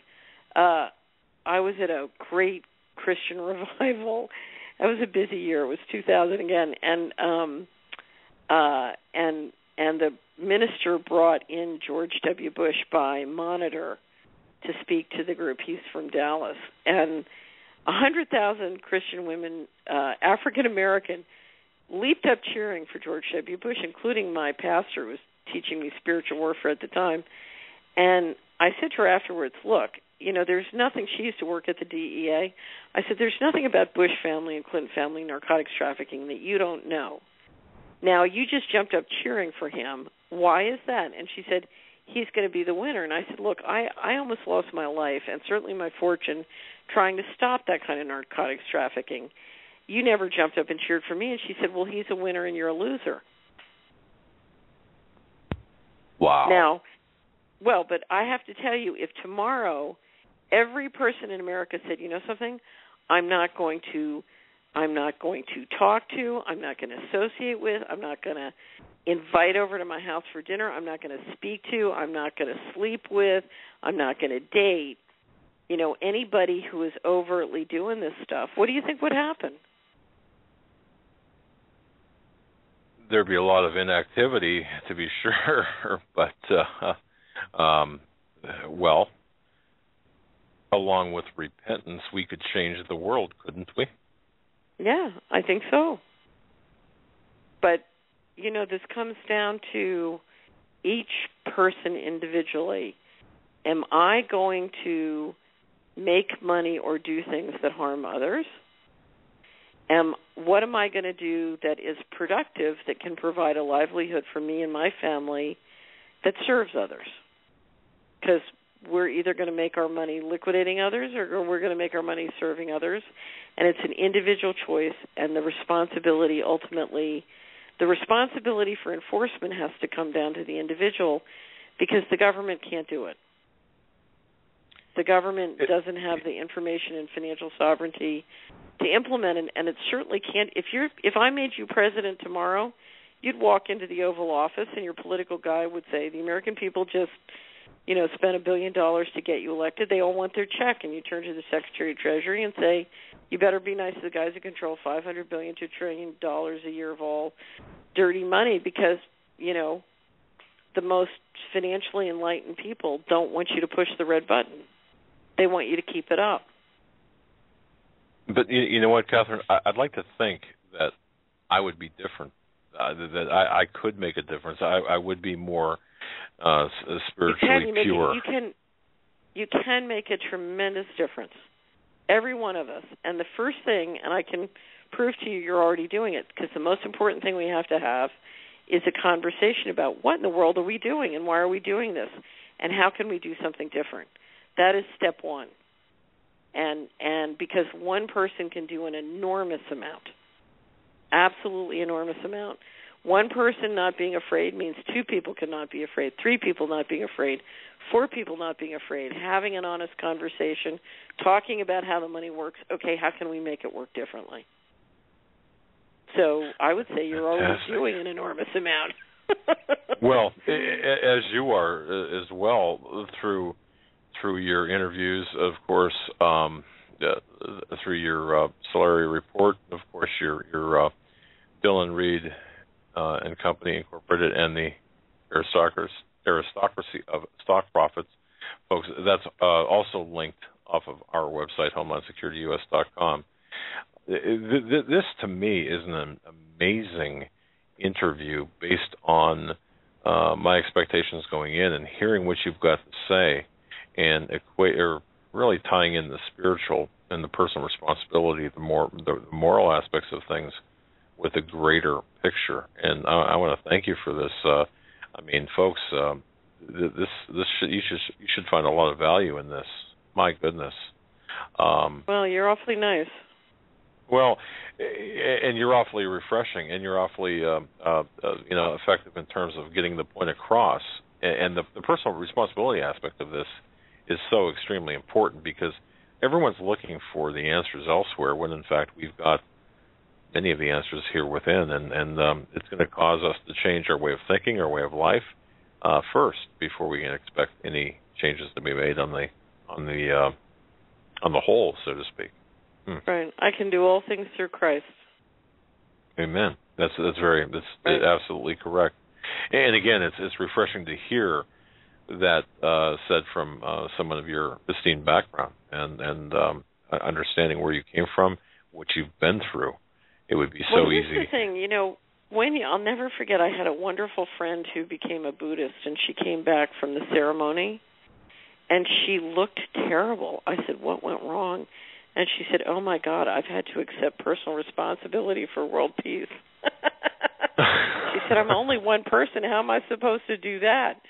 So this is a new concept. But I think, it's very interesting when they seized, when the Department or the FBI, it was the FBI and the HUD Inspector General seized our offices and sort of, I watched millions of dollars and years of work just destroyed in a week. And when that happened, I'm a great believer, I like to have a plan, I like to have goals, I like things to be clear and coherent. And suddenly, everything I had been building and working for was destroyed, and I had to start again from scratch. So I took out a piece of paper and tried to write down my goals, what my goals were. And this went on for months, and I would write something, and I'd say, no, that's not it.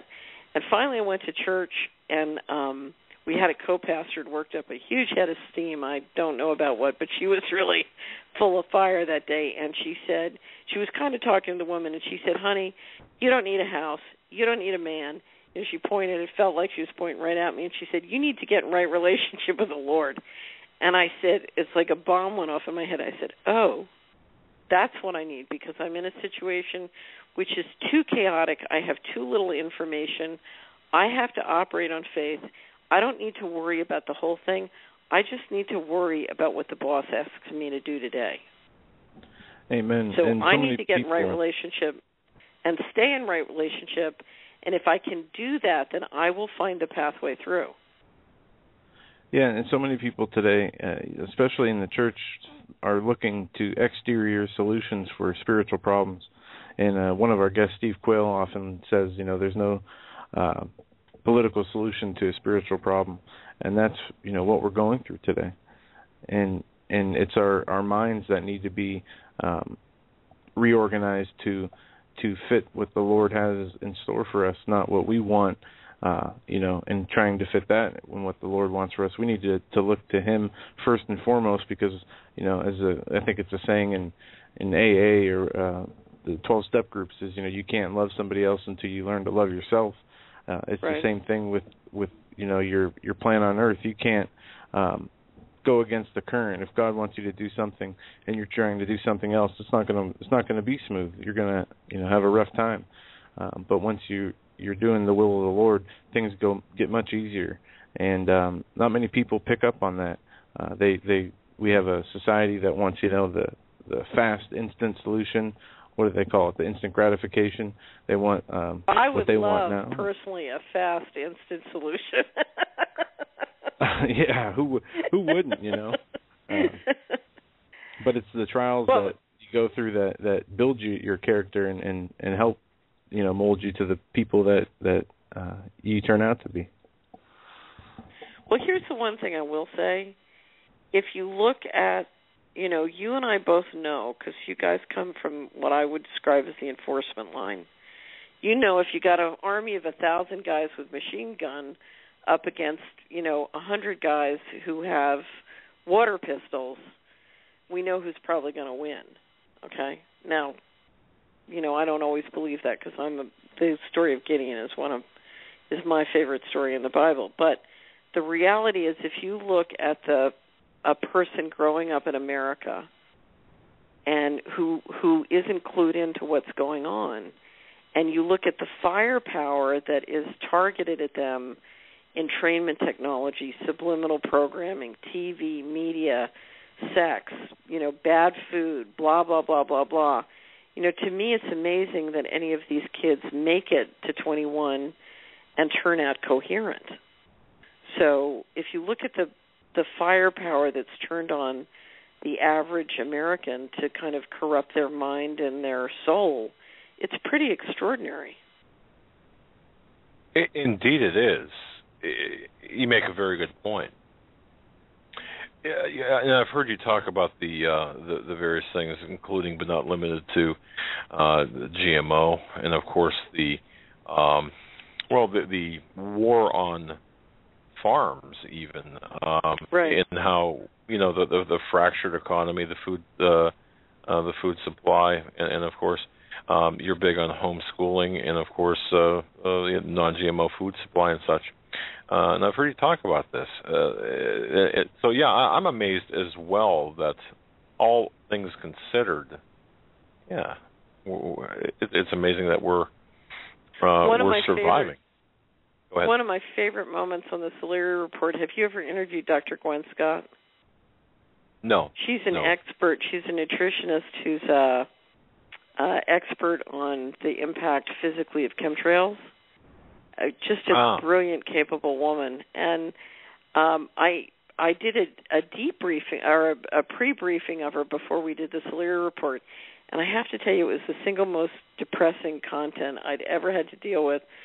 So I literally laid down and prayed for an hour, and I got up and I called her back and I said, I've got it.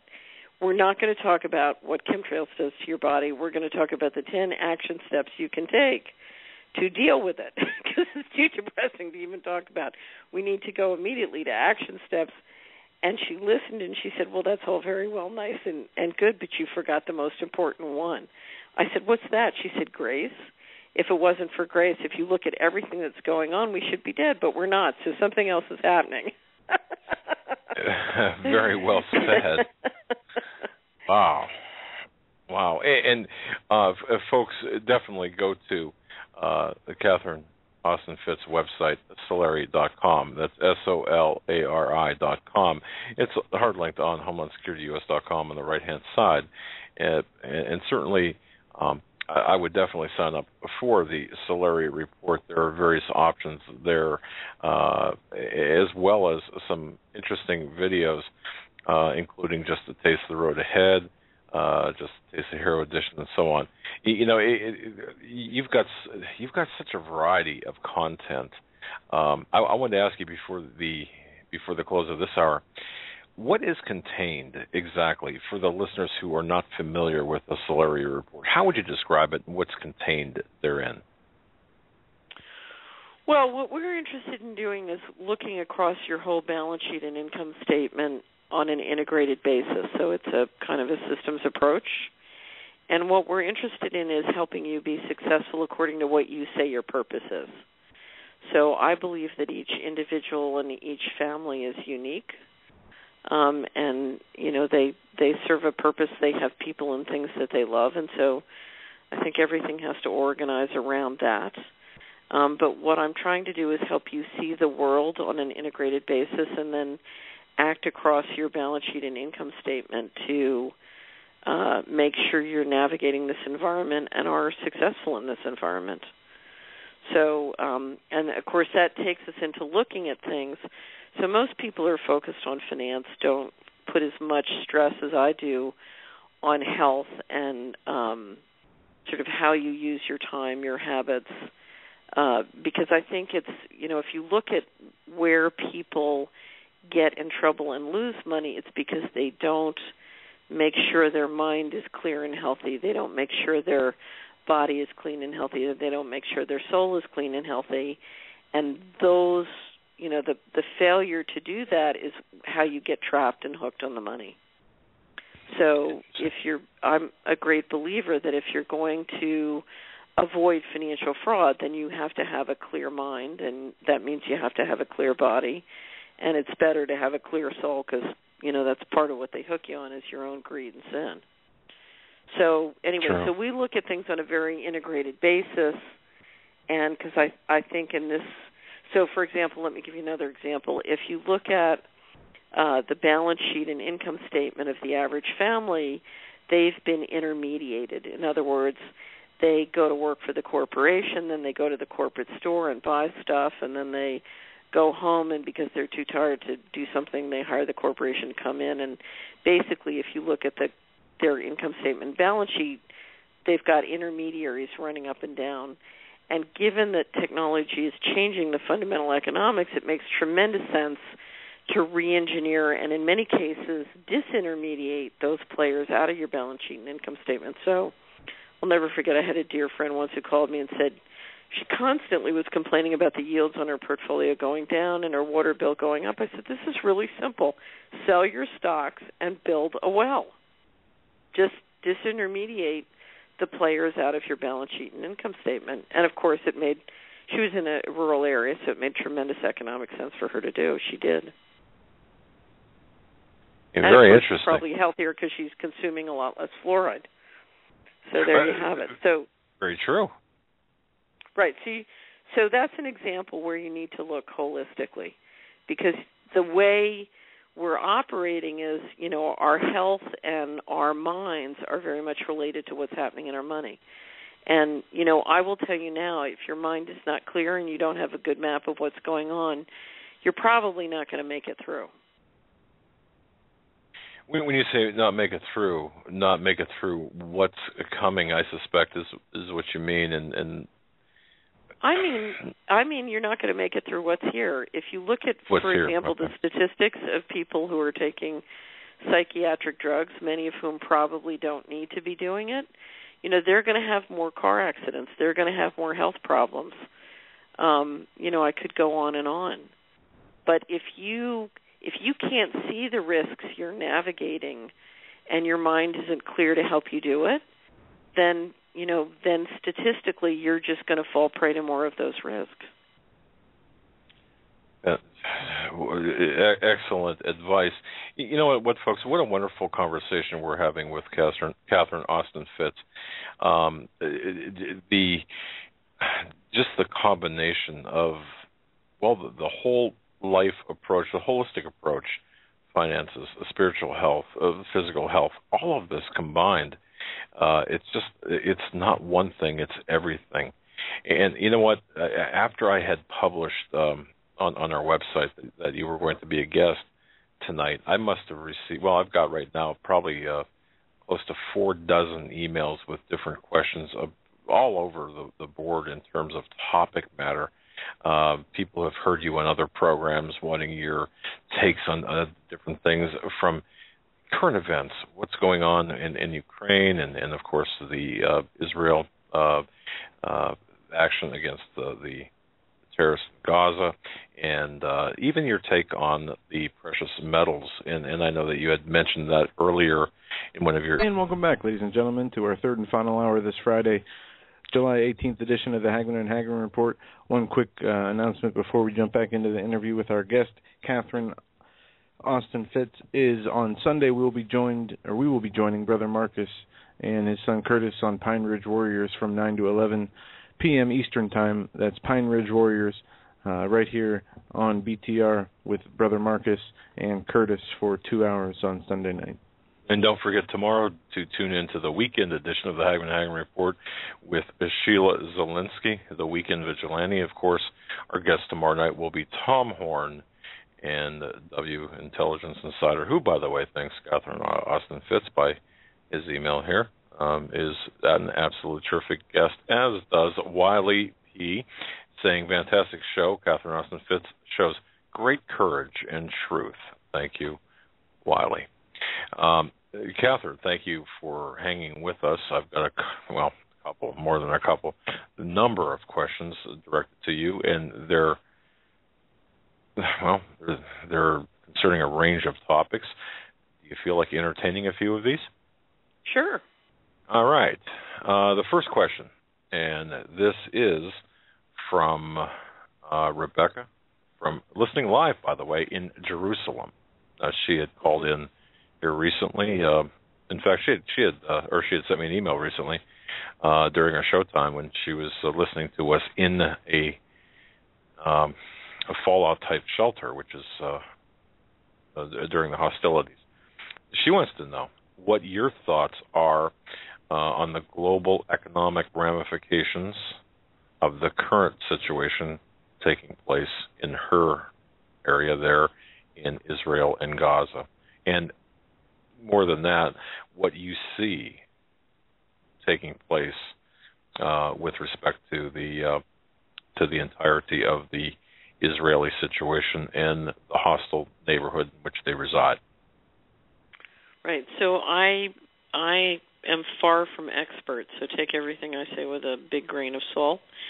My guess is what's happening is the situation with Russia and the tensions over the Ukraine has Europe very concerned about gas supplies, and Israel wants to control the gas deposits off the Gaza, and with Europe needing them, I think what's probably happened behind the scenes is a deal that Europe and the United States will be tolerant of Israel going in and asserting whatever they want to do in the Gaza to put themselves in a position to control and develop those gas deposits all the time when will be saying publicly, isn't it terrible?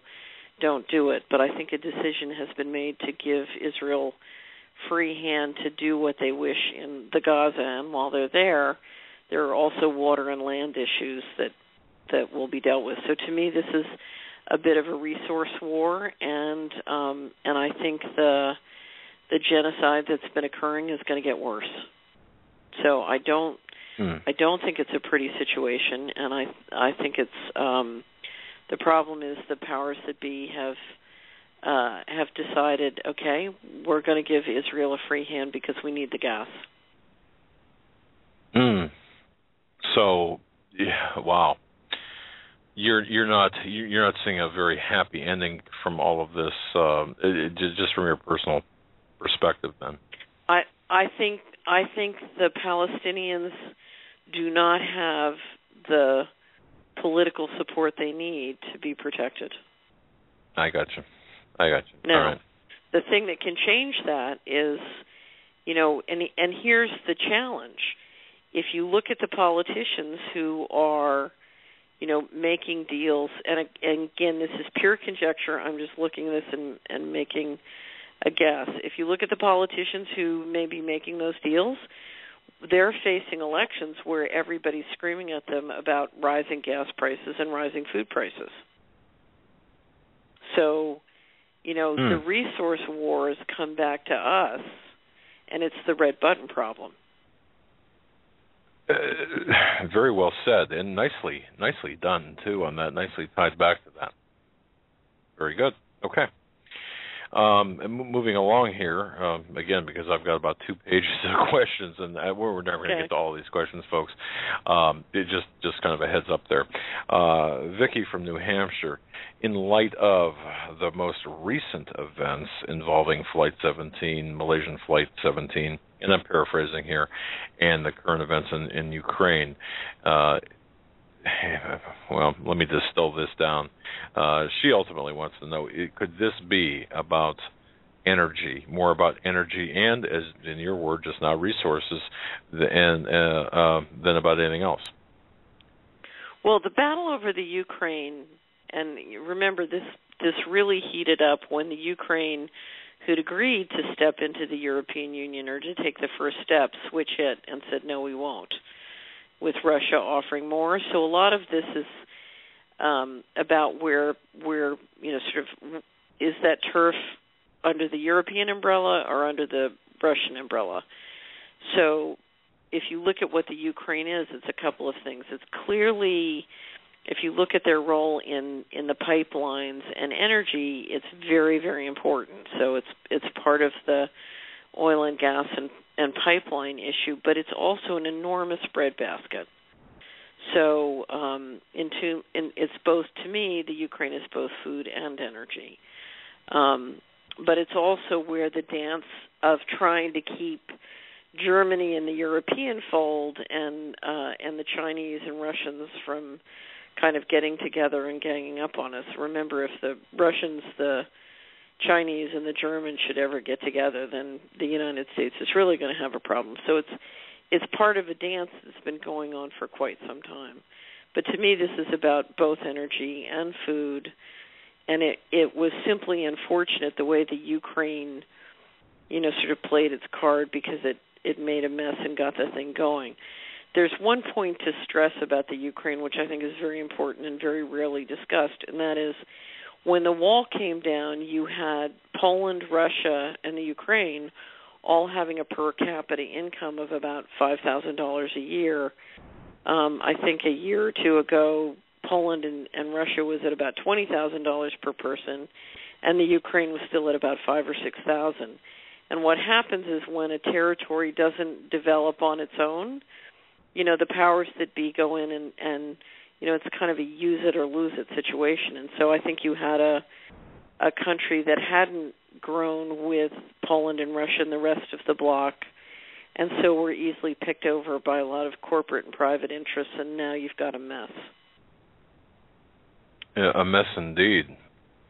Could this, now this is from me, obviously, could what we're seeing here in Ukraine, I mean, to me, it looks, and in the larger sense, it looks like we're fighting a proxy war. And I've written an article about this several. Go ahead. Well, go ahead. Well, no, I've written several articles about this, and it seems to me like we're fighting a proxy war against Russia, and we're seeing a Russian-China alliance shaping up financially and also in terms of military and other resources. And it seems like we're fighting this. We're fighting Russia and this alliance by proxy. Well, I'm not. Here's the thing. This comes back to where I feel very ignorant sometimes because we don't have good sources of information. It looks to me, it's very interesting. At the beginning of the year, the defense contractor stocks had done quite marvelously despite all the threats of budget cuts and sequestration and everything else. And when you read the analyst reports, they said, oh, don't worry, our earnings won't go down. They're going to be replaced by foreign sales. So when the Ukraine went along, I said, oh, how convenient. We're having a war. I wonder if there's a relationship now. Who knows? But it has looked to me more than once like Putin's getting a little help and encouragement from factions inside the United States. So I think the story here may be a little bit murkier than it looks. Particularly with Snowden in Russia.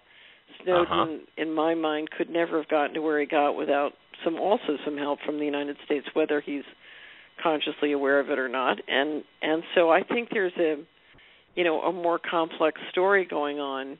And that includes the fact that you have enormous oil interests in, one of my questions is during the rape of Russia in the 90s, the Dutch, my impression is that the Dutch picked up quite a lot of oil interests and, of course, do a great business, including in Russia. And so I find it very interesting that there were 154 Dutch citizens on that plane. So, because the oil companies have very quietly been trying to calm down the rhetoric and the sanctions. It's not good for business. And apparently you have a lot of corporate interests in Germany as well. The interesting thing is we're seeing a situation where a lot of corporations are pushing for, détente in diplomacy and to stop fighting. And the governments who've now, of course, the corporations have all the money now, and the government are stuck with a liability. So it's the governments who are desperate and need to go out and, get more money. So I just think there's a deeper story that we don't quite understand here. I've got to agree with you on that. And there was another question I breezed by that had to do with Snowden and what you thought of Snowden, and if there could be a level of complicity, by our own government here as well. So I think you've kind of answered that and explained it. Okay. Yeah, things are murky. Things are indeed murky. Welcome to the Puzzle Palace. Yeah. Cecil, listening live in Kentucky, I'm worried. He says, I'm worried about my money, my wealth. Right. Quite a lengthy email. Best way to protect, would you recommend, as others have, preservation of wealth? And again, I'm paraphrasing here, preservation of wealth into precious metals as opposed to paper like IRAs and other paper investments? Well, I'm a great believer in balance. So I have two blog posts called one's called Coup d'etat, a financial coup d'etat, and the other is called Beyond Diversification, and they're linked together. And then I have another one called What Percentage of My Assets Should I Hold in Precious Metals? And then I've got all sorts of stuff in the Solari report on financial stuff. But the reality is there's no magic bullet here. We have a political problem. If you walk into my house, put a gun to my head, there is no financial solution to that. In other words, so it's good to remember you can't solve a political problem with a financial solution. Now, that said, the political problem we have is a lot more subtle. It's working through the financial system. So there are things you can do that that help. Now, to me, I would recommend you read the blog posts on precious metals. But basically, what I say is, I think you should have a core position because precious metals are very useful. You can put them in your pocket, walk away, do a deal with somebody. There's no record of it. It's private and it's a store of value. It's clearly, from a price standpoint, highly volatile, and you just have to remember, I have a core position for the worst case. If you for your investment position, we're clearly in either a serious consolidation or a bear market. We don't know which. And you just need to remember that it could be either. I think there's about 80% chance that we're in a serious consolidation. The primary trend will reassert. But when and how that will happen, there are many different scenarios. So you just have to be prepared for it to be either. So I would have a core position and an investment position. I talk a little bit about how to handle the investment position in that blog post. I don't believe in having all my assets in any one thing. The most important thing you can put your assets in are your health and your skills and your knowledge and your mind. Because if you can be useful and serve other people in a way that is economic and generates an income for you, then you're always useful. I live in a small farming community, and I have neighbors who, I swear to you, the apocalypse could come tomorrow, and the next day, they'd be making breakfast for somebody, and somebody would be paying them to make breakfast for them. Do you know what I mean? Because they're perpetually and seriously useful. And, every year they're learning new things, new skills. They fix their own cars, they build their own houses. I mean, it's just unbelievable what they can do.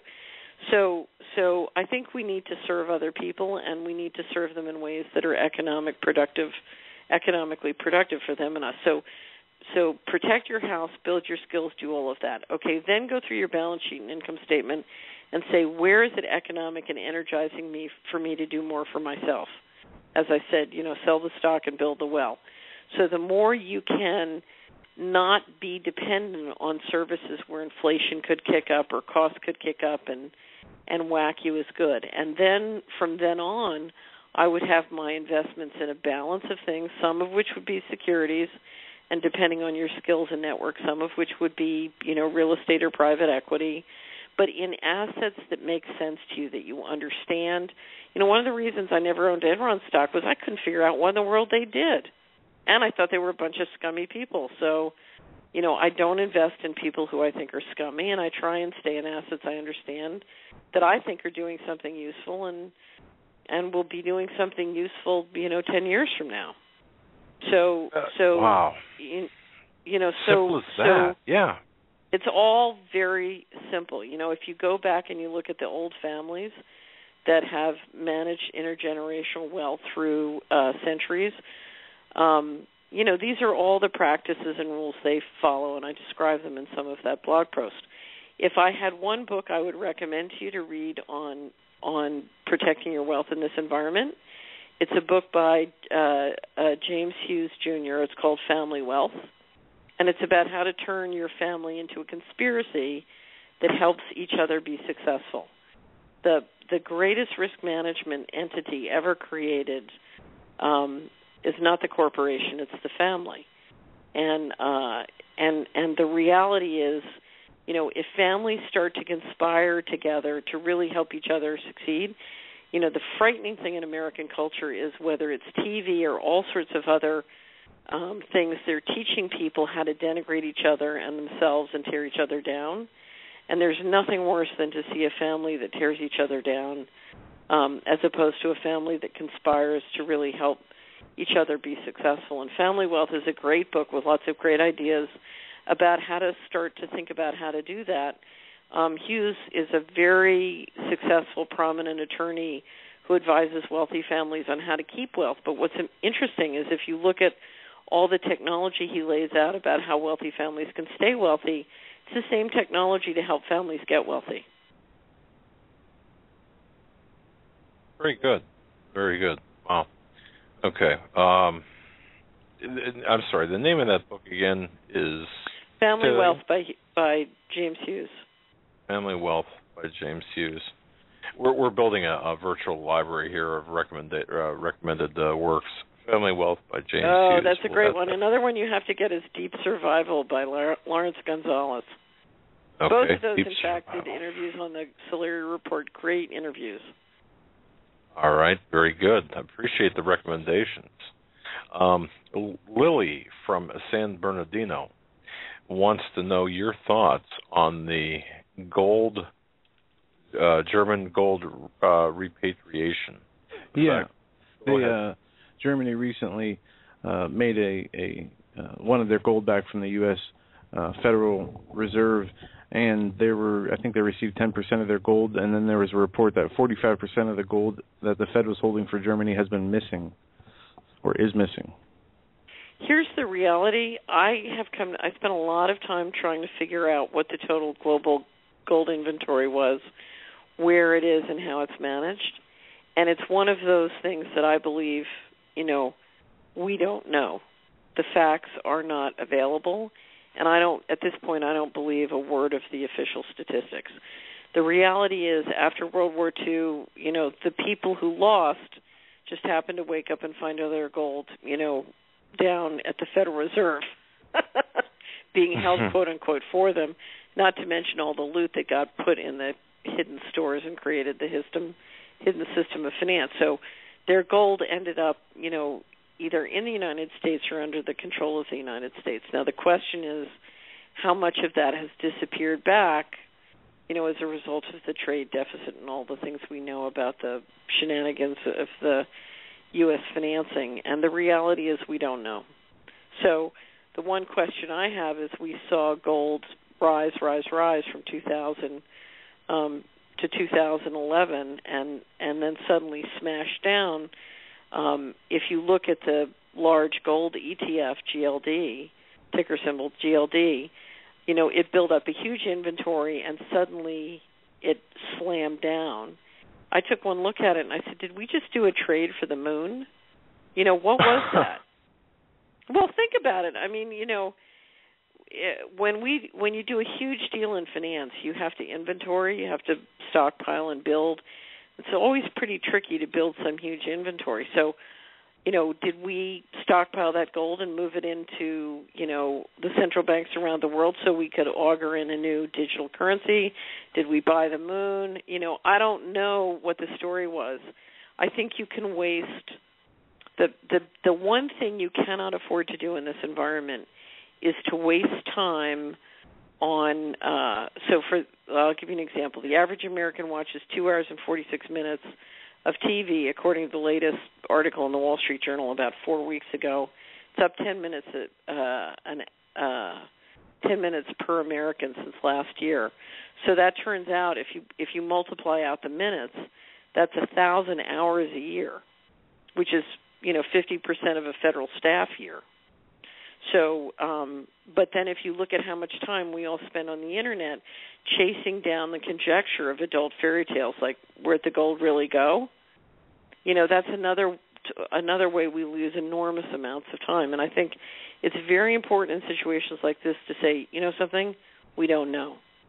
We really don't know. Now, I do believe what we can guess as to probabilities. It's clear the United States is taking its sweet time about returning the gold to Germany, and I think Germany's in for what, my grandmother used to call a real taffy pull to get that gold back. So that's going to take time, and God knows what could happen. There is probably a connection between Goldman Sachs and the New York Fed slamming the gold down, and Germany wanting a little bit of it back. Understood. All right. Kind of a almost a related question in a way, but maybe not. This is from Samuel G. Listening live from Vancouver, British Columbia. We're writing to ask about. There's a reference there to the gold and Goldman Sachs property in Lower Manhattan, and the fact that it was sold to the Chinese, and of course the vault below, and so on and so forth. And the rumors of the tunnel between the 10-story underground vault to the Fed. But having said all of that, the essence of Samuel's question from Vancouver is he wants to know about China, the threat China poses to the economic stability of the world, as well as the threat China poses to the economic and or just general security of the United States. Well, China is a very interesting country, and one of the reasons is it's so big. I mean, you've got more than 1 billion people, and so for example, right now they're about if the world economy has a GDP of about 74 trillion, the U.S. is about 16 or 17 trillion. This is as of last year, and China is about 9 trillion. Now that's come up from 10 years ago, 2 trillion. So they're growing at dramatic rates, and we're basically relatively flat. We expect by about 2025 or 2030 for our GDP to be equivalent. Now, there are, over 1 billion people, we're only 300 million people. So, on a per capita basis, we're still much richer. But there's no doubt about it that if you look at the primacy that the U.S. has had as an economic matter, it is being replaced by Asia, and that's all part of the rebalancing of the global economy.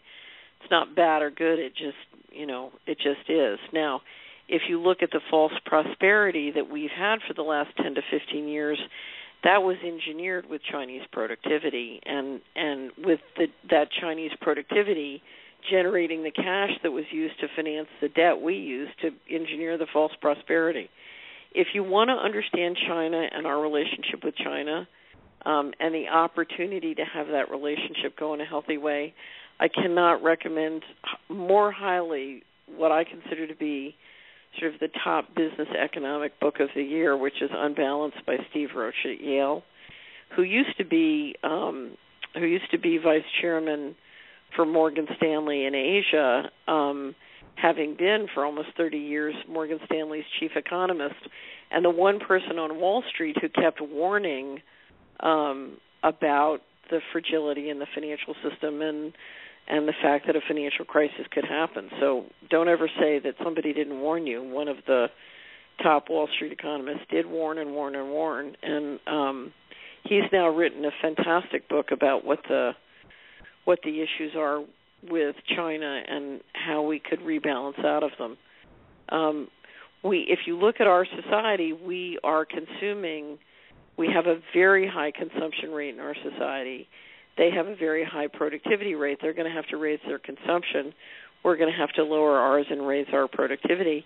And it's one of the reasons I suspect you see real efforts by a lot of companies, particularly with robotics and the kind of automation that's coming in to bring a lot of manufacturing and other things here. I really think there's a reasonably good chance our industrial base is going to redevelop. And I just did a Solari report called Megatrends with Jim Poplova that's very good, and it goes all into that. But I don't see China as being the evil empire. I see the Chinese as being unbelievably hardworking, unbelievably given their size, a real juggernaut, and in that sense, serious competition for the United States. At the same time, if you look at many of the hostilities between us, we've treated them brutally, and now they're treating us brutally, and the question is, can we get into a more virtuous circle? Okay. All right. Hopefully that answers your question, and I think it does. It kind of, there's a different perspective there, ladies and gentlemen, from perhaps other people, you've heard on our show. Interesting perspective indeed. I should just say one thing, and I have to confess, just as a warning, I used to work at Goldman Sachs. I was a summer intern in '77, but I lived in Hong Kong for a year studying Chinese, and then I was in the process of negotiating several deals with the two Chinese universities when our company was sort of targeted by the Department of Justice. And I will say this, the Chinese people are, they are a wonderful people. They are a marvelous people. They are remarkable people. And, the way to understand China, good and bad, it's got a lot of different facets, and some I like and some terrify me. But the way to understand China is to get on a plane or a boat and go over there. And I think you'll find that if you take the time to travel around China, it's quite fascinating, and you'll come back never quite the same. Okay. I have a neighbor who, through his job, was sent over to China, and he spent, in total, probably 3 months. Now, this is over a 24-month period. And he said the people are tremendous. The government is a little bit, well, not a little bit, definitely much different than here. And, of course, the citizens, I mean, they have the number one growing Christian population in the world. Yeah, they do. So. Oh, I didn't know that. Do you know what the Christian population in China is? Well, Joe, no, I don't, but I know that they're the fastest growing nation of Christians at the moment, according to reports. Yeah, that surprised me when I heard it earlier. Yeah, it's amazing. But I did learn a lot from my neighbor, who said, the Chinese people are different than one might expect. Of course, separating that, of course, from the leadership there. Let me pull this up here. Did I address Gene from Columbus, Ohio, that question? I don't think so. Okay. All right. No, I didn't, because, Catherine, this is an interesting question. And, in fact, I heard you mention something about this, about the dangers presented by Fukushima, or the unknown dangers presented by Fukushima. And there appeared to be, I think I might have heard you say something about the event that caused the tsunami in Fukushima perhaps wasn't what it might appear to have been. Do you care to elaborate on that? This also from I don't know. I've tried to find out. I'm very interested in what the environmental damage could be from Fukushima, both in Japan and the oceans, in the globe. And I have never been able to find a source that I felt, really I could trust. And there's such widely different opinions that it's one of those topics where I just pull my hair out. But it's one of the things that worries me. I think one of the biggest risks we face globally is the risk of, enormous environmental damage coming from these events like Fukushima, the Gulf oil spill. The reason I raised the question of what really happened was I did have an experience with the tsunami in Indonesia many years before, where I had someone who wanted to buy some world bond funds, had finally bought, after a search, one that had 15% of its principal amount in Indonesian debt, and then a week or so before the tsunami, it dropped 15% overnight for no reason, no change in interest rates, nothing. We called the sponsor, couldn't get an explanation. There was huge trading. It was a closed-end fund, and, the trading just spiked enormously. And then the tsunami happened, and the only logical explanation I could come up with was they knew. They knew, and they'd sold ahead. Now, that's wow. my interpretation of events, but I will tell you I'm a very sort of positive, action-oriented person. When something terrible happens, I try and pull up my big boy pants and say, okay, forward. And I will tell you, I did nothing but kind of sit around like, I'd been dropped from a seesaw and prayed for a week. How am I going to manage money in an environment like that? Now, so are you saying, now, if I'm hearing this correctly, perhaps this was not a natural occurrence that you're referencing? Well, I once had a scientist tell me that he could predict earthquakes, days ahead of time. I don't know if that's true or not. It's just what I was told. So all I can tell you is that, my interpretation of the trading patterns was, ditto 9/11. I think the people who engineered that made a fortune. And if you look at the people who made a fortune trading the long bond or trading currencies, now I'm basing this on lots of anecdotes and gossip, but, I think from guessing around the trading patterns that,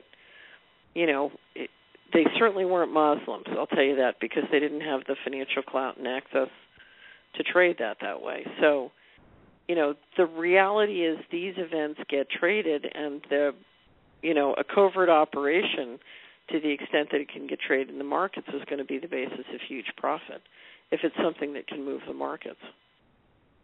So, my interpretation of what I saw on the Indonesian tsunami was that they knew ahead of time. Now, does that mean they had the equipment to know ahead of time, or did that, and they didn't warn? They were trading it, not warning people, is what it looked like to me. Well, and if you look at what happened after the tsunami, the reports were, I think Naomi Klein's reports were that, the villagers were not allowed to move back. The beachfront property was being sold off to developers. Interesting. So the patterns of disaster capitalism were pretty, whatever the truth was, the patterns of disaster capitalism was a lot of people made a lot of money from that. It's almost unthinkable in some respects. As we go into the weeds mentally, intellectually, to think that perhaps, this does occur, this can occur, this has occurred. And of course, as you so appropriately stated, we've got to face reality. We've got to be adults about this and understand that there are things out there that we we don't know about. Well, here's the thing: the secretary, this goes under the list of things we don't know that we'd like to know. The Secretary of Defense in 1997 made a speech and said, that we were up against weapons that could look like natural disasters. I think he said hurricanes and some other things. But, who knows what the truth is. But if you look at some of the financial patterns, when I see sovereign governments agree to things that make absolutely no sense, the question is, how can they be blackmailed into doing this? And I think one of the reasons they are being blackmailed into this is invisible weaponry, whether it's you've got electromagnetic weapons that can drop planes from skies, or you have electromagnetic weapons that can trigger, earthquakes. If you look at the patterns of earthquakes and the subsequent political deals, it raises very profound questions. So that gets back to, remember where I started off, which is this black budget technology. What is the black budget technology? Who controls it, and what are they using it to do? And to be perfectly blunt, one of the reasons that I've been a proponent that the dollar is not going to collapse, or is not going to collapse at the speed that others think, is because I think if you look at the invisible weaponry they have to enforce the dollar system, it's much more frightening than most people can contemplate. Very, very interesting.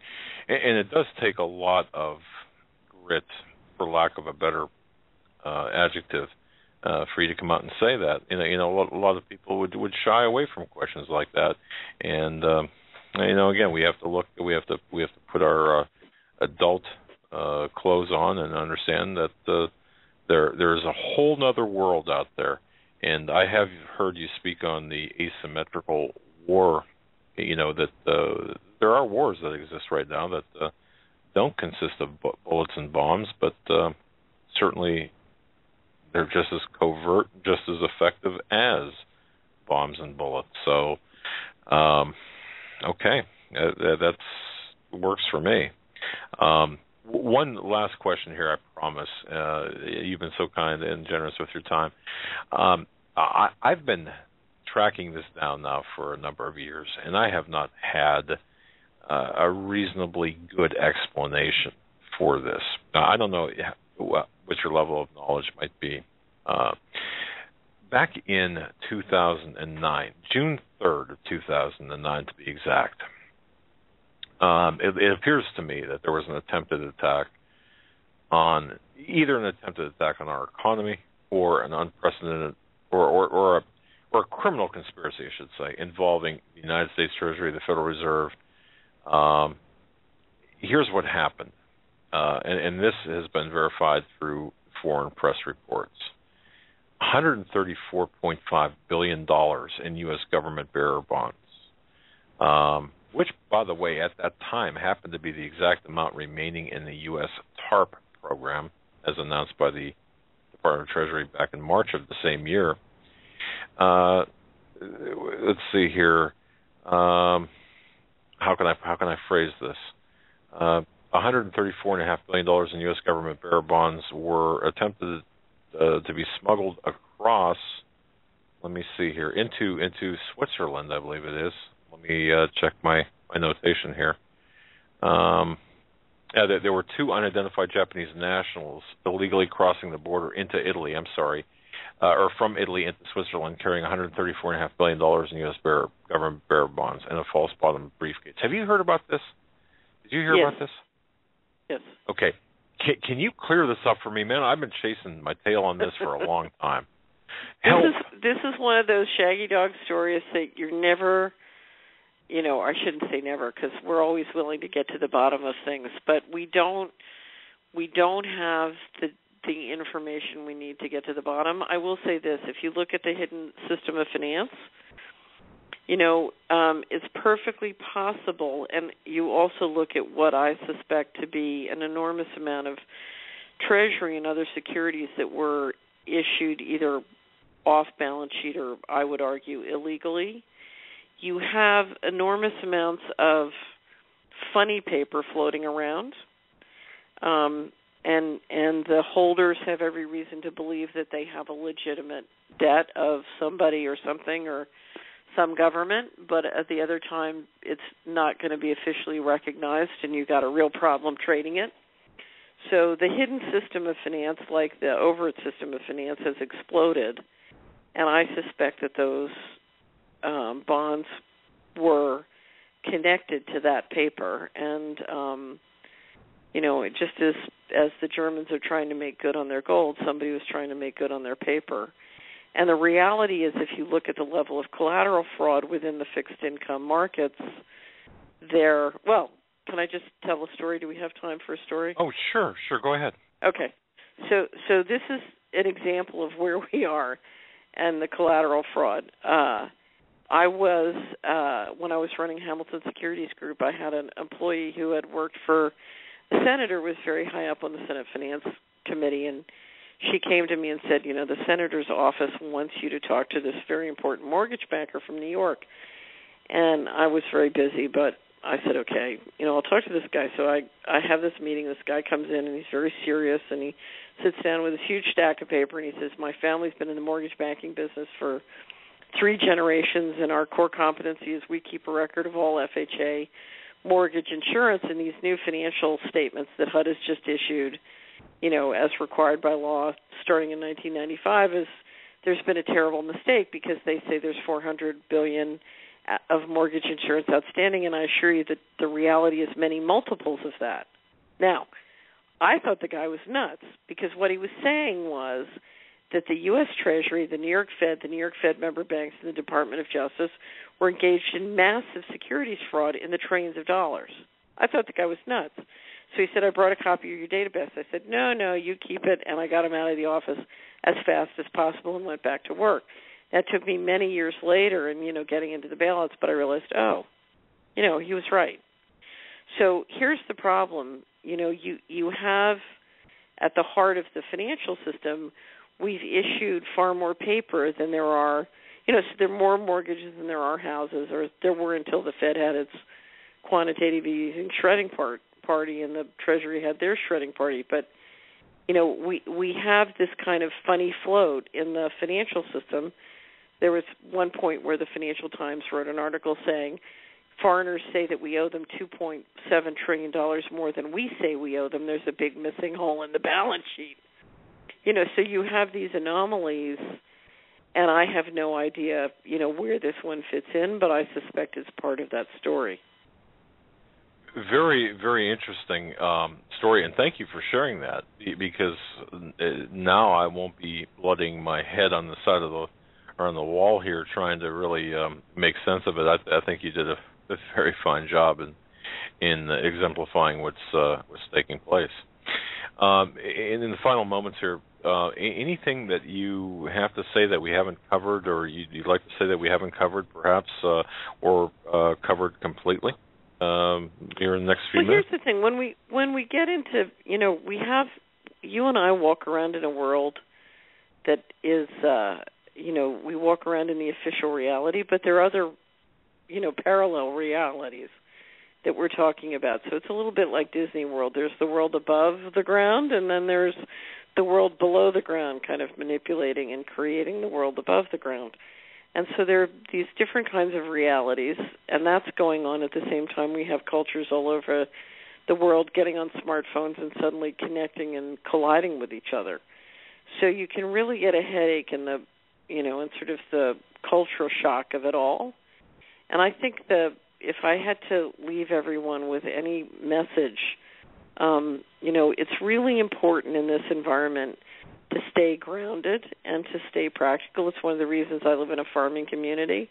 If I don't stay grounded and practical, one of the farmers will kind of whack me upside the head and bring me back to ground. Or I can always, when this gets too much, I'll go out in the back and talk to my cousin's cows, because I don't know, there's something about cows that always bring me back to ground. But I think it's really important to stay grounded, and I think it's unbelievably important to be useful and to understand what your purpose is, and just be about doing it. There's 7 billion people on the planet. We're only one person, and so it comes down to, we each come here to serve a purpose, and I think it's between you and the Lord what that is. And then the question is, how can you do that in a way that's useful to the people around you? I was taking Bible class. I took a fabulous Bible class in 1998, and my teacher said to me, she said, "Can you explain the Solari model to her?" So I explained my sort of investment model for how we could kind of fix everything through the investment system. And she looked at me and she said, "Oh, you're making it much too complicated. It's in Leviticus. It says we have to take care of the land, we have to take care of ourselves, and we have to take care of each other." And I said to her, "You're right." That's it. And it is that simple when it comes right down to it. It's very simple. And isn't it interesting? We find, it's in the instruction manual for us humans. It's in the Holy Bible. Catherine Austin Fitts, I want to thank you so very much for being such a great guest and just a tremendous source of information tonight. What a pleasant conversation. What a lot of information. And I would urge everyone to visit Solari.com. That's SOLARI.com. The Solari Report. Subscribe monthly, 6 months, 1 year, and of course, just a wealth of information. And that also many other goodies accompany that subscription. Catherine, thank you so very much for your time. Well, gentlemen, tonight. Thank you so much for the opportunity. You've been very patient with me. I'm usually not this chatty. Oh, no, and thank you for being chatty, because I'm usually tongue-tied and stuttery. So. It's been a pleasure. You guys have a great night. Thank you, and God bless.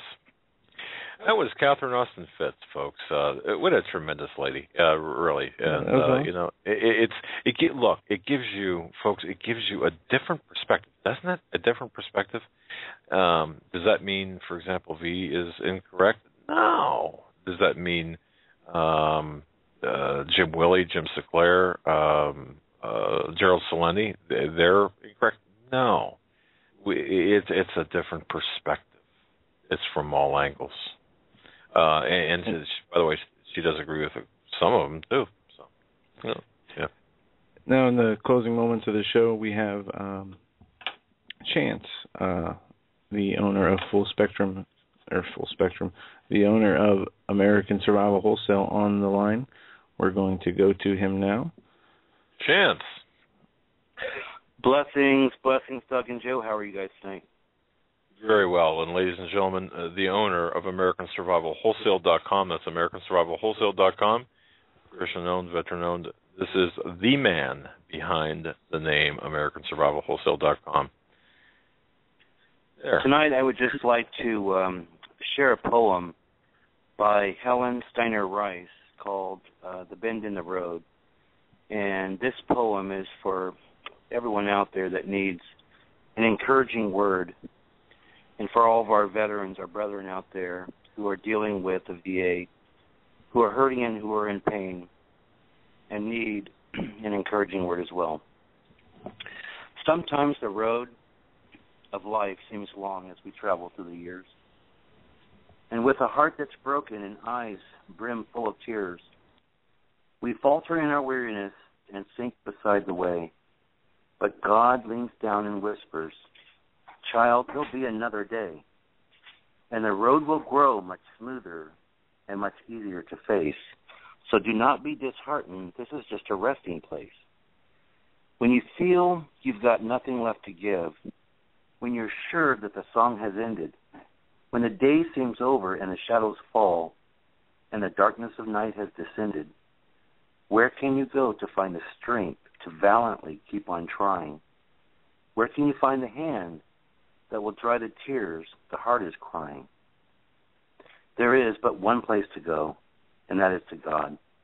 And dropping all your pretense and pride, you can pour out your problems without restraint and gain strength with Him at your side. And together you stand at life's crossroads and view what you thought was the end. But God has a much bigger vision, and He tells you it's only a bend. For the road goes on, and is smoother. And the pause in the song was just a rest. And the part that's unsung and unfinished is the sweetest and the richest and the best. So rest and relax and grow stronger. Let go and let God share your load. Your work is not finished or ended. You've just come to a bend in the road. Amen, brother. What a wonderful, an uplifting and wonderful poem. Helen Steiner Rice. Wow. Fantastic. Thank you for sharing that, Chance. Yeah. My pleasure. God bless you. And I hope that it encourages others out there that are listening, that are hurting, that are confused, that are in pain, and know what's going on in the world right now and don't know what to do. Just go to God. Give your pain, give your suffering, give your fear over to Him, and you'll be blessed by it. Indeed. Chance, I can't let you go. I cannot let you go without you telling the audience perhaps what the buy of the week might be, or the buy of the weekend might be. Actually, I tell you, we just launched today because of the demand. So many folks called me and said, "Look, we're vegetarians, and although we like the trading post, we can't eat, any meat products." So we came up with a vegetarian meat pack, and you'll see it online. Just type in vegetarian in the search bar. It's a closeout, and fortunately or unfortunately, we only have 7 of those left. So it's a fantastic price, $79 for 6 full number 10 cans of food. That's quite a few servings for $79. I think it comes out to 29 cents a serving. So that's one to take advantage of. And the Prospector Pack, as silver rises, that's another great one to look at as well. But this is not about that. I just want all folks out there who are hurting and in pain, please just know that you'll find rest with the Lord. And for my veteran brethren out there, and Jack, this goes to you. Listen, brother, we're there for you, and we love you. God bless you, my friend. Thank you. Amen. Thank you. Good night. Good night, sir. Chance. Well, there's a lot of hurting people out there, Joe. Yeah, there are. And as things get more uncertain in the world, and as news flares up and we see things happening, it's going to get worse for people. And my final statement is this, folks. Again, I just want to remind everyone, and Catherine Austin Fitz said this, and I've said this before, we were born for this moment in time. We all have a purpose to serve. We have to play our position, listen to what that purpose is, what the instruction is. And as long as you are a part of this program, we consider you a part of our family. And I know that sounds trite, that sounds hollow, maybe. It's not. You're in our prayers and you're in our thoughts. And even if you're alone, we're there with you. And we appreciate you listening to our program. And that's a heartfelt message from me. And I just want to thank Chance as well for sharing that poem from Helen Steiner Rice. Yeah, and for another great week. Don't forget to tune in tomorrow to a two-part Saturday edition of the Weekend Vigilante and Hagmann Report. First is Tom Horn, Sheila, and I, and after that is WV and my father. And then Sunday we'll be on with Brother Marcus at 9 p.m. on Pine Ridge Warriors here on Blog Talk Radio. That'll be Sunday, July 20th, 9 p.m. with Brother Marcus, Curtis, my dad, and myself on 9 p.m. here on Blog Talk Radio. So check the website for the links. We will keep you updated. And until we speak again, God bless, stay safe, and have a great weekend.